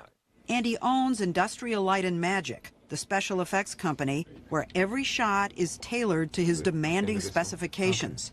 They've been working on this sequence for 10 weeks. But how much time is this going to take in the movie? This whole that thing shot? Yeah. That little thing right there is only, what, like 2 seconds? Maybe? When we spoke to you 6 years ago, when you were making episode 1, your goal was to make an entirely digital movie, 100%. Have you done that now? Yeah. You know. So no film at all, none? None. Well, yeah, I think tighter is better. So, Vader episode 2 and 3 is entirely digital, and maybe George will see it. Digital cameras, digital effects, even digital characters. George Lucas and his wizards at ILM, like animation supervisor Rob Coleman, really are leading a... You are a critic, bro, lol. I'm not a critic, I'm a fan. I'm a fan of George Lucas Star Wars, and I defend George Lucas Star Wars, and I always have, and I always will. And anything that perverts that vision, I'm very candid about, and I catch a lot of flack for it online. I get a lot of mean shit online, personal shit online, defamation, lies, because I support George Lucas Star Wars. And that's just kind of what comes with being online and speaking your mind and talking about what you think is right and what you think isn't when it comes to Star Wars. And, you know, after it's been sold out and purchased by a company that doesn't understand it. So, and I will defend George Lucas Star Wars until the day I die. So, very passionate about it. I'm very passionate about the childhood that it gave me. Very passionate about the life that it's given me today. And the stories that it inspired me with. And so, for that reason, I'm just the type of guy that I'm just going to speak my mind, you know? Like, I'm not here to please anybody. And you know, you even see it with Skeleton Crew. It's like, if I like something, I'm going to tell you I like it. And if I don't like it, well, I'm going to tell you I don't like it. You know, I'm not here to appease anybody. If someone doesn't like me for my opinions, well, fuck, I wanted to paint my house white. You know what I mean? A revolution in movie making. What is the single biggest difference for you since we were here 6 years ago? I think the biggest thing is that we're now doing Yoda. When you were here last, Yoda was a rubber puppet. Fear is the path to the dark side. I remember when I saw Yoda like this in theaters, I thought he was just, he's just like strung out, man. He's cracked out. Look at him. Fear leads to anger. Anger leads to hate. And then they revamped him and made him CG. Like in episode 1 after that. Hate leads to suffering. For episode 1 in 1999, Yoda was operated by puppeteer Frank Oz of Muppets fame, just as he had been back in the 80s. But puppets can't do this. Yoda has been digitized. He's a supporting actor. He's a supporting actor. Yeah. And he is 100% digital. 100%. What will you have? 15 different computer animators helped create Yoda, his body, his clothes, his hair, and that face. So I'm going one frame at a time right here, and you can actually see, going backwards right now, you can actually see his mouth will open here in a moment. See? I'll turn the sound off, and you can actually see the different shapes. Oh, yeah. Just the way we talk. Yeah. And they're actually animating the tongue in there. And to do this, did you take a real person and look at it, look at it, and break it down to 24 frames? Oh, no, come on. Yeah. Every animator has a mirror on their desk, and they look and they talk into it. And digital acting, digital which is a whole acting. new expression. Yeah. Use your feelings, Obi-Wan, and find him you will. And some of the human actors in the movie have digital doubles. I got a little sequence here where we have a fight with the real guys having a fight. The real guys are actors Ewan McGregor as Obi-Wan Kenobi and Hayden Christensen, who plays Anakin Skywalker. George had originally shot it for real in Sydney, and when he got back to editing, and I'll stop on it, he realized he didn't get the element that he needed. He actually wanted the guys with their swords against each other, pressing against each other. He could have gone back to reshoot this. However, Ewan's not available. He's booked on another film. So George came to us and said, can you make the guys in this little section here, can you make them digital? They could, and they did. So now here's a close-up just so you can see. We do not have the costume on here, and you can see the hair right now is just strips of gray material. Yeah. The next thing we do, now we have digital cloth. See, it's moving around. And then the final, those are two digital guys inside the room. That is really spectacular. So here it is. Okay. So this whole sequence, there it is. Oh, right in the middle. Right in the middle. You wouldn't even notice. So you can see it one more time here. Audience will never know. Well, now they will. Now they will. We have lots of humans in the film that are completely digital from completely beginning. digital. And action. If the movie-making technology has moved at warp speed in the last 6 years, George's personal life has changed very little. I'm open. A single dad, he still spends as much time as he can with his 3 adopted children, Amanda, 23, Katie, 16, and Jet, 12, who's already taller than his dad. I've discovered that truly is where the happiness is, at home with the kids. Love life. What love life? Still? Still. That's where I left you 6 years ago. I know. It hasn't changed much. Are you just against this whole idea? No. I'd love to get married again, but I'm not going to get married unless it's the right person. Are you getting set in your ways? I'm very set in my ways. And always. you're becoming difficult. I am difficult.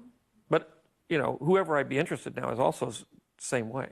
Back in 1999, Lucas's good friend, Francis Ford Coppola, told us what he thought the problem was. He has very high standards. I mean, he wants Queen Noor or Grace Kelly or someone. She can't be too tall, and she has to be wonderful with her kids. Everybody says the same thing about their friend that's single. Yeah. Which is they're too picky. If they just wouldn't be so picky, they'd be married by now. Well, there you go. Yeah, but There's from that wisdom. side, I speak for those who are the single ones who say, Who are the picky ones. I am not picky, but I want somebody who's right, and I'm not going to walk into anything, because marriage is a serious thing. You were the chosen one! What if someone else beside you George came ain't to no you and simp, baby. He ain't no white knight. said, I want to make episode 7. Could you see that happening? No. No, absolutely, positively, you're really closing the door without any wiggle room whatsoever. Right. There is no episode 7. But there will be other films. He's producing another Indiana Jones movie with Steven Spielberg directing. Then he says he'll return to directing films, but different kinds of films. They're going to be small movies. You said to somebody, I'm going to go off and make these art films that nobody's going to want to watch. Yeah, I've earned enough, I've worked enough to be able to fail the rest of my life, and that's what I'm going to do. That's some ambition. Well, it's what you work for in the end. It's a little weird. Well, not really. I don't think everything should be this big, blown-out, super kind of movie that I stumbled into. It's definitely not what I meant to do. And I've just sort of followed it to the end. You called it a detour. It is a detour. It's the 30-year detour. So, George, he actually was filming episode 7. He did start production on episode 7, and that was the goal, was when he was going to sell it to Disney. was that he had already begun 7, so that they would have to pick up on 8 and 9. But something happened, and he sold his sequel trilogy treatments to Bob Iger, who said that they're going to use them and blah, blah, blah, blah, blah, and take inspiration and all that bullshit. And they never used them. They shafted him. Tour. I love these behind the scenes. They're always so fun. They're always so great, dude. What interests you about the conflict between good and evil? Well, the conflict between good and evil is the basic conflict. The universal question is, am I a good person? I mean, not counting social misfits, of course. Or people like you and me. Yeah. No, I mean... Are you a good person? I try to be a good person. But, of course, that's a very complicated question. It is. And it's something you have to ponder because you're doing it every day. You're saying, should I do this or shouldn't I do this? Now, through mythology and things, we're taught certain things that are good and certain things that are bad. But a thinking person questions all that and say, is this really good? Am I really doing the right thing here? Am I really being a kind, compassionate person? Because to me, it's really about a compassionate person as opposed to a person that is consumed with self-interest or a selfish person. Those are the two things.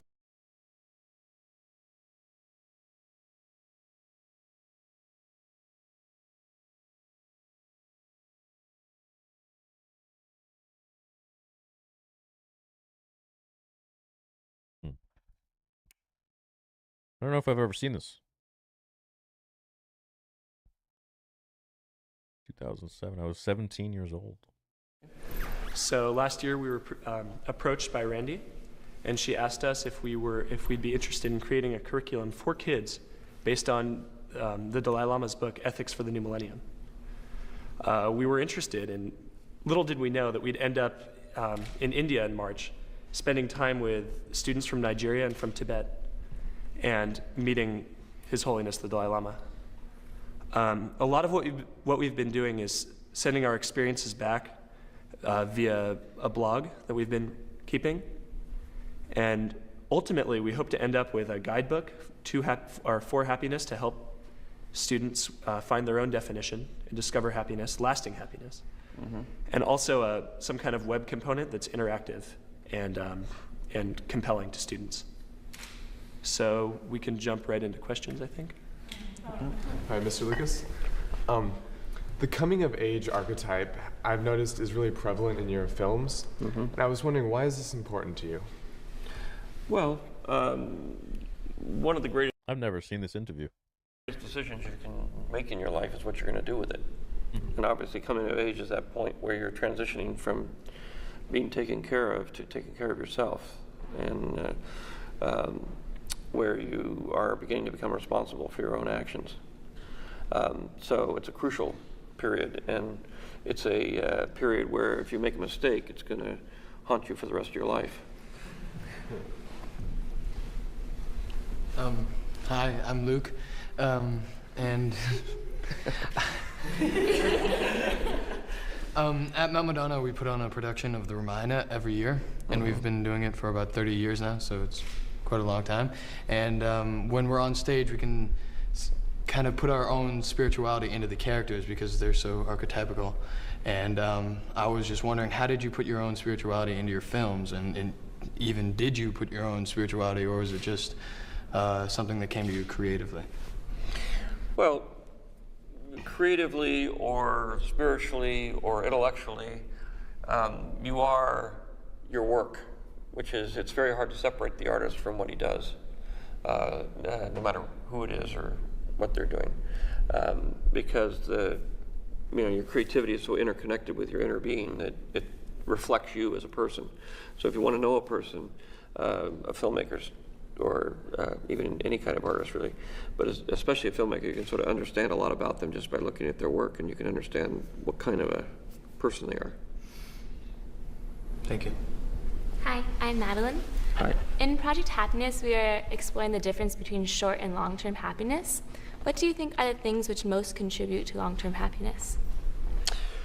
Well, My theory of short and long-term happiness is a broader definition, which has to do with pleasure and joy. Happiness is the result of a combination of pleasure and joy. Short-term happiness, which you could call pleasure, and then long-term happiness, which you can call joy. Short-term happiness, which is pleasure, is self-centered. It's all about getting something. It's all about getting pleasure. And so it's by its very nature short-termed. And it's by its very nature, it's additive, which means that if you do something once, say you buy a car, the first car you buy is fantastic. It's an amazing experience. You get this thing. The second time you buy a car, it's not so amazing. So you have to buy a bigger, fancier car in order to get the same experience as when you bought your first car. And it just keeps going down until you have, 6 yachts, 12 airplanes, and 50 cars. And even then, that experience with those will not equal the first experience you had. So trying to extend pleasure into a long-term relationship thing won't work. It just can't. Pleasure cannot, by its very nature, be long-term. It's short-term. And, it's a little spike that goes through your life and it makes things better, and there's nothing wrong with pleasure. Good meal, whatever. But joy is... whatever. I see you, George. I see you, baby. Is different. Joy, once you have joy, it lasts forever. It doesn't hit as high on the scale as pleasure does. Pleasure will go way up there, but only for a few minutes, or maybe for a few hours, or maybe for a few days. But joy goes on a lower scale, but it will last forever. And joy is as the opposite of the passion of and the self-centeredness of pleasure is compassion, giving, helping other people. The issue of joy really has to do with taking care of other people and doing things for others rather than for yourself. Whereas joy, it's all for yourself and not for others. And those two things combined make happiness, which is also a mental state, which you can either decide you're happy or you're not. So, but the biological reality is that you have these two components, pleasure and joy. Hi, Yes. I'm Nina. In the filmmaking industry, you're truly a revolutionary. Your films have young people rebelling against authority and asserting their independence. I was wondering, when we mature and get older and successful in life, how do we maintain a healthy spirit of newness and avoid becoming the things that we struggled against? That's a big challenge. You are fighting upstream when you're trying to, break away, and when you're trying to, create your own identity, and when you're trying to do new things. No matter how you do it, eventually, if you're successful, you find yourself part of the establishment, and you find yourself becoming the very thing you've been fighting against. Then your real challenge is to keep your ideals so that you can actually change the system once you're successful, like you've been trying to do as you work your way up through the system. But you'll find that, generally speaking, when you're young and idealistic and you see wrongs and you see things that don't work and you see endless stupidity, which you'll come across, it is a good thing to fight it. And you'll find if you fight it, you do good at what you do. And if you do good at what you do, then you'll become successful. What are some of those ideals that you've kept? Well,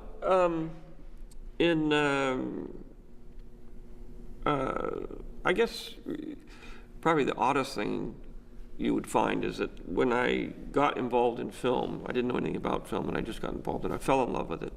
I loved it, and I wanted to create stories and do things. And I never had any intention, really, of becoming successful. or making money or doing anything. I wanted to make movies. So all my decisions were about making my movies, not becoming successful. I became successful primarily because I wanted to control the content of my movies, and I didn't want other people to tell me how to make movies or to have to sort of work very hard on somebody else's message. So everything I did really to gain control over my work. But as a result of that, my ideas about what constituted a good movie and the messages that I wanted to send out there and those sort of things became very popular, and as a result, I became very successful. But if I'd have gone down another road and just been a work for hire at a studio, I probably would never have been successful. You know, if I'd have just sold out.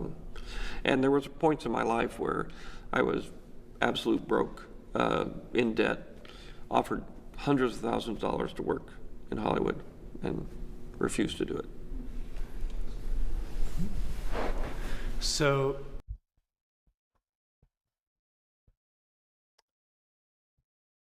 this is a very special stream that we're having right now, and I'm kind of happy in a sense that it's just such a small audience here, because I feel like the message is so important. It's so pure that I don't think a lot of people will really understand. So it's kind of like the core audience that shows up here right now during this time is it's vital. And what he just said is that, you know, he lives and practices his stories. It's that Anakin sold his soul to the devil for what he wanted. And George, even when he was in hundreds of thousands of dollars in debt, like he just said, he didn't sell his soul to the devil, which was Hollywood. And that's why today you have so many fake people, and I'm not just talking about in the Star Wars community, you know, paid for shills and just fake people in general. But I mean, like everywhere in the world, there's no more authenticity. It's all about a work for hire kind of thing. And I think it's just so much better the other way, when you stand by your integrity. And maybe it means that you won't be as successful right away, right now, because you don't have some big corporate entity paying you to say certain things or whatever, brainwash you or you know, be getting bought out, like George said. But down the line, you might be. And even if you aren't, at least you can still look at yourself every night in the mirror and be proud of what you see. Having come back from India and working on this and to me, that's worth more than any dollar bill. Curriculum, we feel like we have a story to tell and we have a message to share. And throughout your career, we've noticed that you've had some stories to tell and some messages to share. And I'm curious what obstacles you've run into and how you've overcome them. Well, I run into hundreds and hundreds of obstacles. And you overcome them with just sheer persistence and belief in yourself. It's not much else to it. You work hard to be as capable as possible. You work to right on, exploit your talent that we all have. Part of that is knowing yourself and knowing what you're talented at. I was very, very, very fortunate in that I discovered my talent by happenstance. I was interested in being an illustrator. I liked building things. I wanted to race cars for a long time. I built cars. And I wanted to be an architect. I wanted to be an anthropologist. I studied anthropology for a long time. And I liked photography. And all those things came together when I discovered that there was actually a place where you could go to make movies. And I didn't really intend, I was going to the University of Southern California, and I just sort of picked that major because it was something I was interested in. Otherwise, I was going to go to San Francisco State and actually study anthropology. And so it was just a fluke that got me there. When I got there, there was nobody in the film schools, which is, I think, one of the reasons I got in, because they were extremely small, extremely unpopular. The people that went there were the sort of antique version of geeks. And they were all bearded and strange and weird. So everybody said, well, why are you becoming a cinema major? You can't get a job. Because you can't. There was absolutely no way to get a job if you went to film school. Nobody had ever gone from film school and actually gotten a job. You could be a ticket taker at Disneyland.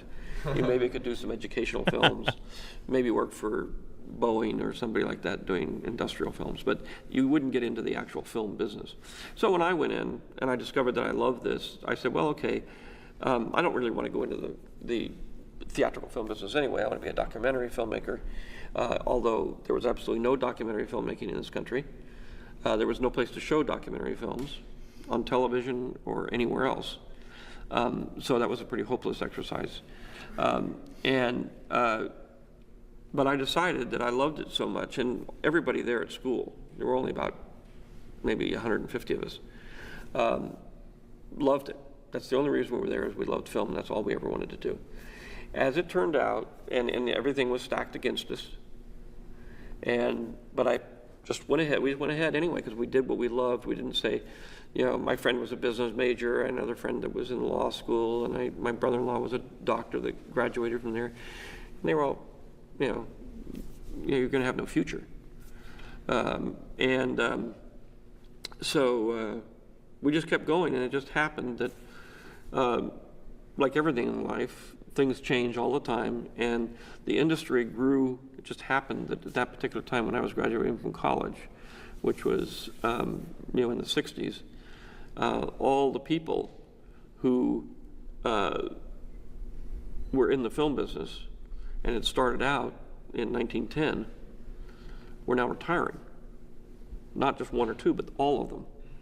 And they were the ones that held the keys, and they were the ones that only let their relatives in, and they were the ones. So corporations bought up the studios, corporations, and said, well, we have to get people to run these things, so we'll hire people that are schooled in this sort of thing. So fortunately we got, I got sort of roped into it, even though that wasn't really where I was intending to go. Life is fluid. You're always given opportunities and choices. Generally speaking, no decision is the worst decision, because you always have these decisions to make. And, if you go with your heart and do what you think is right, generally it'll take you in the right place, because, as I say, then you'll be doing things that you love. And even if you're doing something that is, you decide to be a gardener, and that's really what you want to do, and that's what gives you pleasure, then be a gardener. Even though your father and your friends may say, why aren't you a lawyer? Because you can be a lawyer. You got accepted to law school. Why you want to be a gardener? Say, well, I like this. You'll find that you'll be much happier, because, money can't buy you happiness. And that's been proven 1,000,000 times. It can buy you pleasure. But it's not going to ever buy you happiness. And over time, you can't make enough money to buy you pleasure anymore, because you need so much to keep you going. So it's better to get in there with joy, because it doesn't cost you anything. Thank you. We've read that you grew up Methodist, but now you're a Methodist Buddhist. Is that correct? Well, that's what I tell my kids. I'm curious as how you came to identify with the Buddhist religion, and also what the similarities are between the two of Methodism and... Well, when I was very young, I don't know, about 8 or 10 years old, somewhere in there, I can distinctly remember asking my mother, if there's one God, why are there so many religions? And of course she couldn't answer that. But I think that question has always been very relevant to my life. Because obviously if there's one God, then everybody's worshiping the same God, then everybody should be sort of, the Word of God, if there is a Word of God, would be the same. But as you find, there's, hundreds of different interpretations of everything, which obviously means that, in my mind, is not really the Word of God, that's the Word of man. And if you go beyond all the religions, because they're all similar, I like to think of them as the blind men and the elephant. Each blind man goes up to the elephant, one hugs the leg and says it's a tree. The other does the ear and says it's a leaf, and the other one says that it's a trunk and it's a snake, and but they're all describing the same thing. So what you do is try to look for the unifying factors in all religions. So I became good friends with Joe Campbell, who's also looking at things from the anthropological side. I got involved with him in my first introduction to him was in anthropology, in a class of mythology, and he tries to comparative mythology, which is to take all the mythology and try to find the similar factors that fall through and why people. Part of that is psychology, or the way I think of anthropology, or I think of mythology as sort of a form of psychological archaeology. You can go back and see what people were thinking 2,000, 3,000 years ago, and what they were struggling with in terms of trying to form cultural boundaries in which to form a civilization, and try to explain the mysteries that they find around them. Man has a very unique capacity in his imagination and desire to know everything, which is, God gave us a brain. That's our stinger. That's our camouflage. That's our 800 pounds that we can use to survive with. The thing we need to do is to use that brain. And the more we use it, the more we learn things, the more we test those things, the more we use those things in our daily life and pass them on to the next generation, the more we advance and are able to survive. So when you look at the roots of everything and you look at what's kind of psychological and then what's the mystery, man has always put the mystery to say, the way you explain everything is you say, well, we know this is wood, and I know this came from a tree, but I don't know this over here. But we'll just say, well, that's God. So in the beginning, there was a lot of God and not much knowledge. And now we have a tiny bit more knowledge. And we can go for another 2 or 3 million years probably before we even get a hint of whether there's any intelligent design or anything behind what happened. But we won't know for a long time. And it's very good that we take everything we don't understand and put it in that category. And it's our job, or it's God's will, for us to learn these things, learn the rules, learn the intelligent design.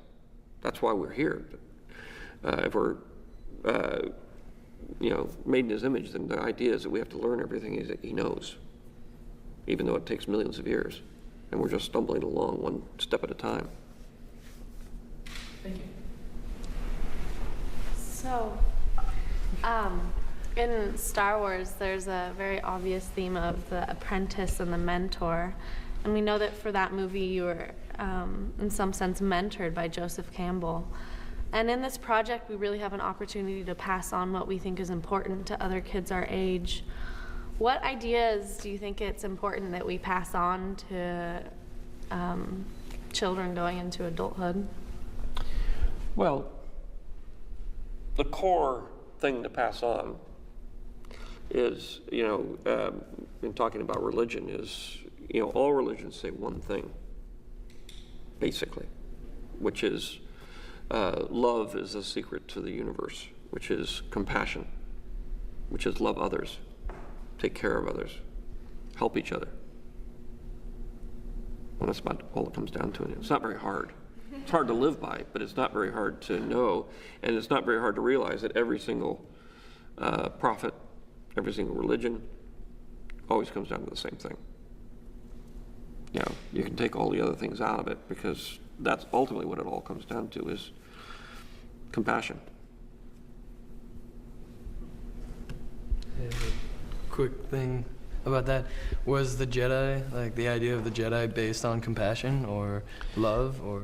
Yeah, it's based on compassion, and I mean, again, the Force, the religion, and everything is based on all religions. It's not just based on one. I mean, obviously there are heavy overtones in Eastern religion, but it's half Methodist, half Buddhist.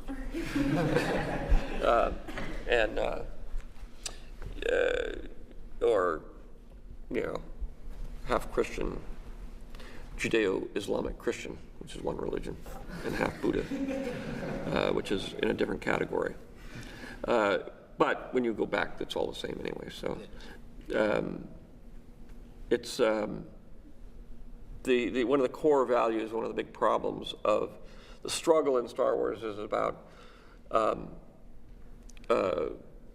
passion against compassion, which is greed against giving and giving up primarily. And the whole issue is the flip side of greed is fear of losing. So you're either trying to get things or you're afraid of losing the things that you've got. And the idea is that to let go of those things and because once you start down that path of fear, then you're trying to protect things and you're willing to fight for things and you're willing to, and the Jedi's basic job in the beginning, which we never get to see too much of because we start really during the war, they were like marshals in the Old West. I mean, they would go from town to town and they would, help solve the problems and in a lot of cases the marshals and the judges were pretty much the same thing, and they would just travel and they would bring justice and solve problems for people. It's like which is kind of what Jedi are. And it's like the Watchmen in Star Wars. So the Watchmen in Star Wars were like select different Jedi throughout the history of Jedi lore, essentially. That would be stationed on like random ass planets that kind of like very distant, that maybe the Republic or the Empire or whatever faction isn't really close in ties to, but if they do sway that planet to the goal that the Jedi are trying to seek, which is either if they're for the Republic or whatever, New Republic or the Old Republic or whatever, then it can definitely create a ripple effect, and that planet will then help all the others, and then it changes things. Those are like the Watchmen kind of, and that was kind of like the early sect, I guess. They're negotiators, they're not fighters. Only they're negotiators, sort of like the mafia. They're compassionate negotiators with a very big laser sword, which they don't like to use, but if somebody, doesn't want to solve the problem, then they'll solve it for them, so to speak, which is an incentive for people to solve their problems without fighting. Yeah, that's cool. But that's where all that comes from. Thank you. Earlier you said that you can see a lot about a person in their art. That's so weird. It's kind of cool. It's like, let's handle this with peace, because the other option is there won't be peace. That'd be neat. That's so weird. It's like, let's do this peacefully, because if we don't, it'll lead to a violent interaction, and then I'll chop you down with my lightsaber. It kind of almost forces them to have a conversation, forces both sides. It's interesting. I was wondering, when you're working in a project like for someone who has a greater vision, so while it's so peaceful, there is that element of threat there. How do you keep your individuality in your art? Well, I believe in the artist. So, like, right now I'm working on Indiana Jones 4 with Steve Spielberg, but I'm letting Steve pretty much make his movie. I mean, I worked on it for 14 years to develop it and to get it going, but then I turn it over to him. And we discuss changes and things, and we have this relationship because he's also a producer. He also has the same situation. And when we have a difference of opinion, I'm probably the only outside producer that's ever done films with Steven, except on Jaws he had outside producers. But since he's, since Indiana Jones, he hasn't had outside producers. And But when there's a disagreement, I just say, look, Steve, do it your way. It's your movie. And he'll say, no, no, no, no, no, it's your movie. We'll do it your way. So with that, we're able to reach a compromise. And ultimately what we decide is what is best, what is the best thing for the movie. And it just so happens that we agree, we have similar taste, we have similar... Serena says, I missed the icons for Super Chats. Who will be the next chosen one, Neil? The behind-the-scenes stuff was great. I forgot this was even a watch party stream. Also, George Lucas said it best. There is no episode 7. Yeah, I forgot this was a watch party stream, too.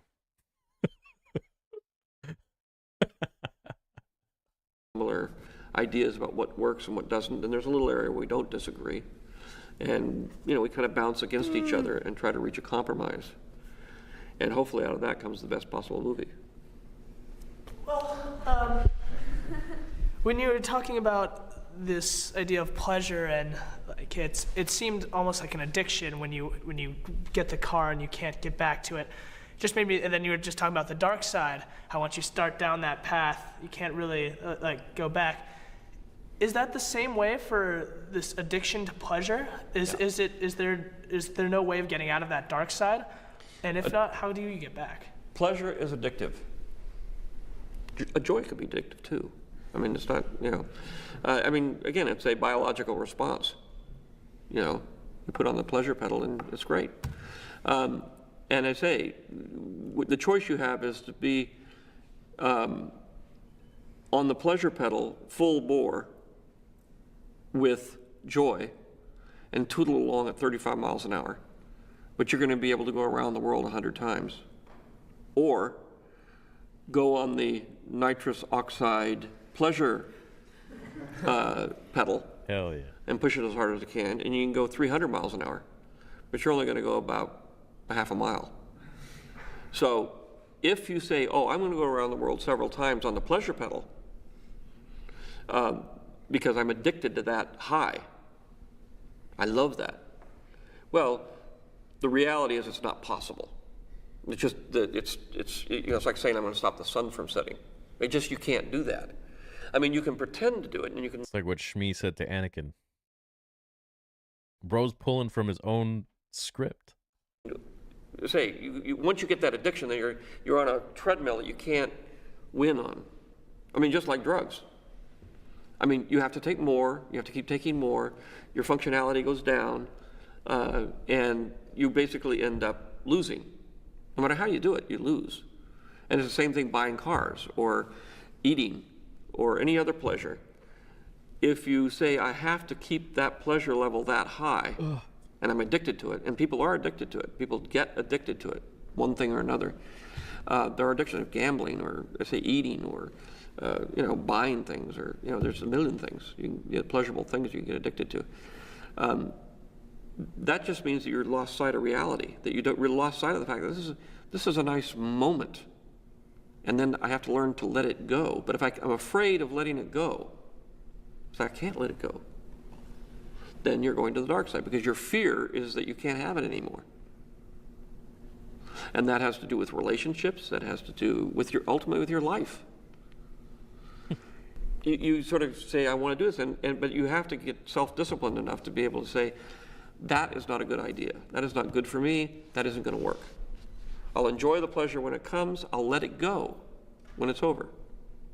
And I'll look forward to the next time I'm going to have some pleasure. But if you help somebody, the greatest thing you can ever do is have kids. There's an interesting reality of why we're here, that one of the greatest pleasures is making kids. One of the greatest joys, or the greatest joy, is raising kids. Kids, I say children, but children teach you compassion. It's an amazing thing about life, which is they come out, they're half an hour old, and they're already wiser than you are. And what they know how to teach you is how to have unconditional love, how to be completely absorbed with another human being and devoted to that human being. And the joy you get from that.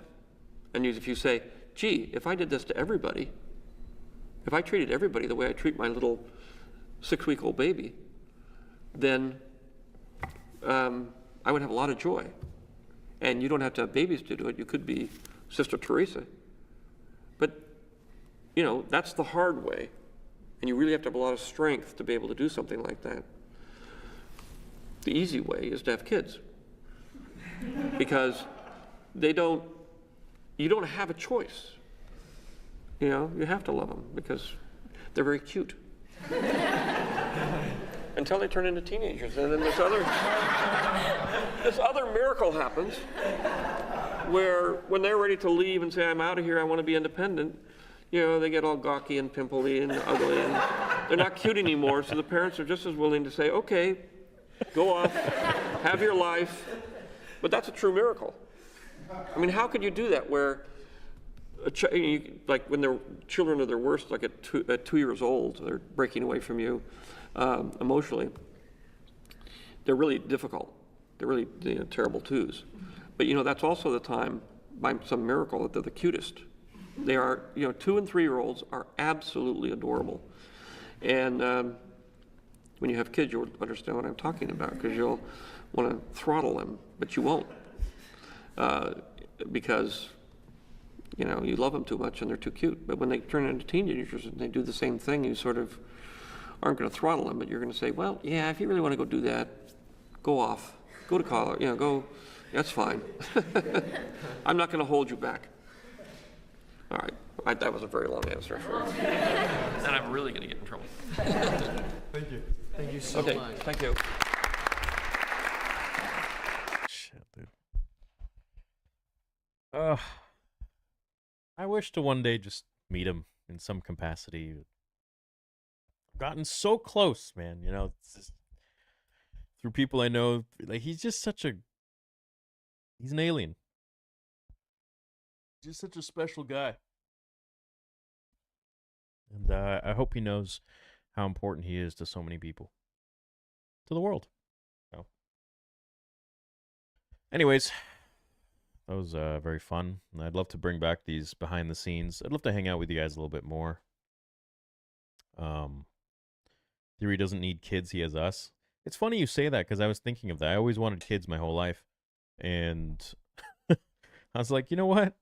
I'm getting to be 35. You know, I'm just so busy and into my own little world and things I do, and I don't know if I don't know if I'll have really time for that. Maybe in my 40s. I'm not sure, but right now it's like, you know, my channel is the kids. The company is my kid. The movie is my kid. You guys are my kids. My friends, you know, and yeah, life's interesting like that. So anyways, I had a lot of fun, and I'm going to go do the breakdown, which probably shouldn't be very in-depth, but yeah, there's a few things I can cover in there, and then get ready for more lore videos and more like old school original gangsta Star Wars Theory videos. So appreciate you guys as always. I love you all so much. You guys make me so happy in life and give me purpose, and I think together we can make a lot of great things. A great many things, my friend. All right. Appreciate you all. Have a great rest of your evening, and I'll see you in the next video. May the Force be with you, always.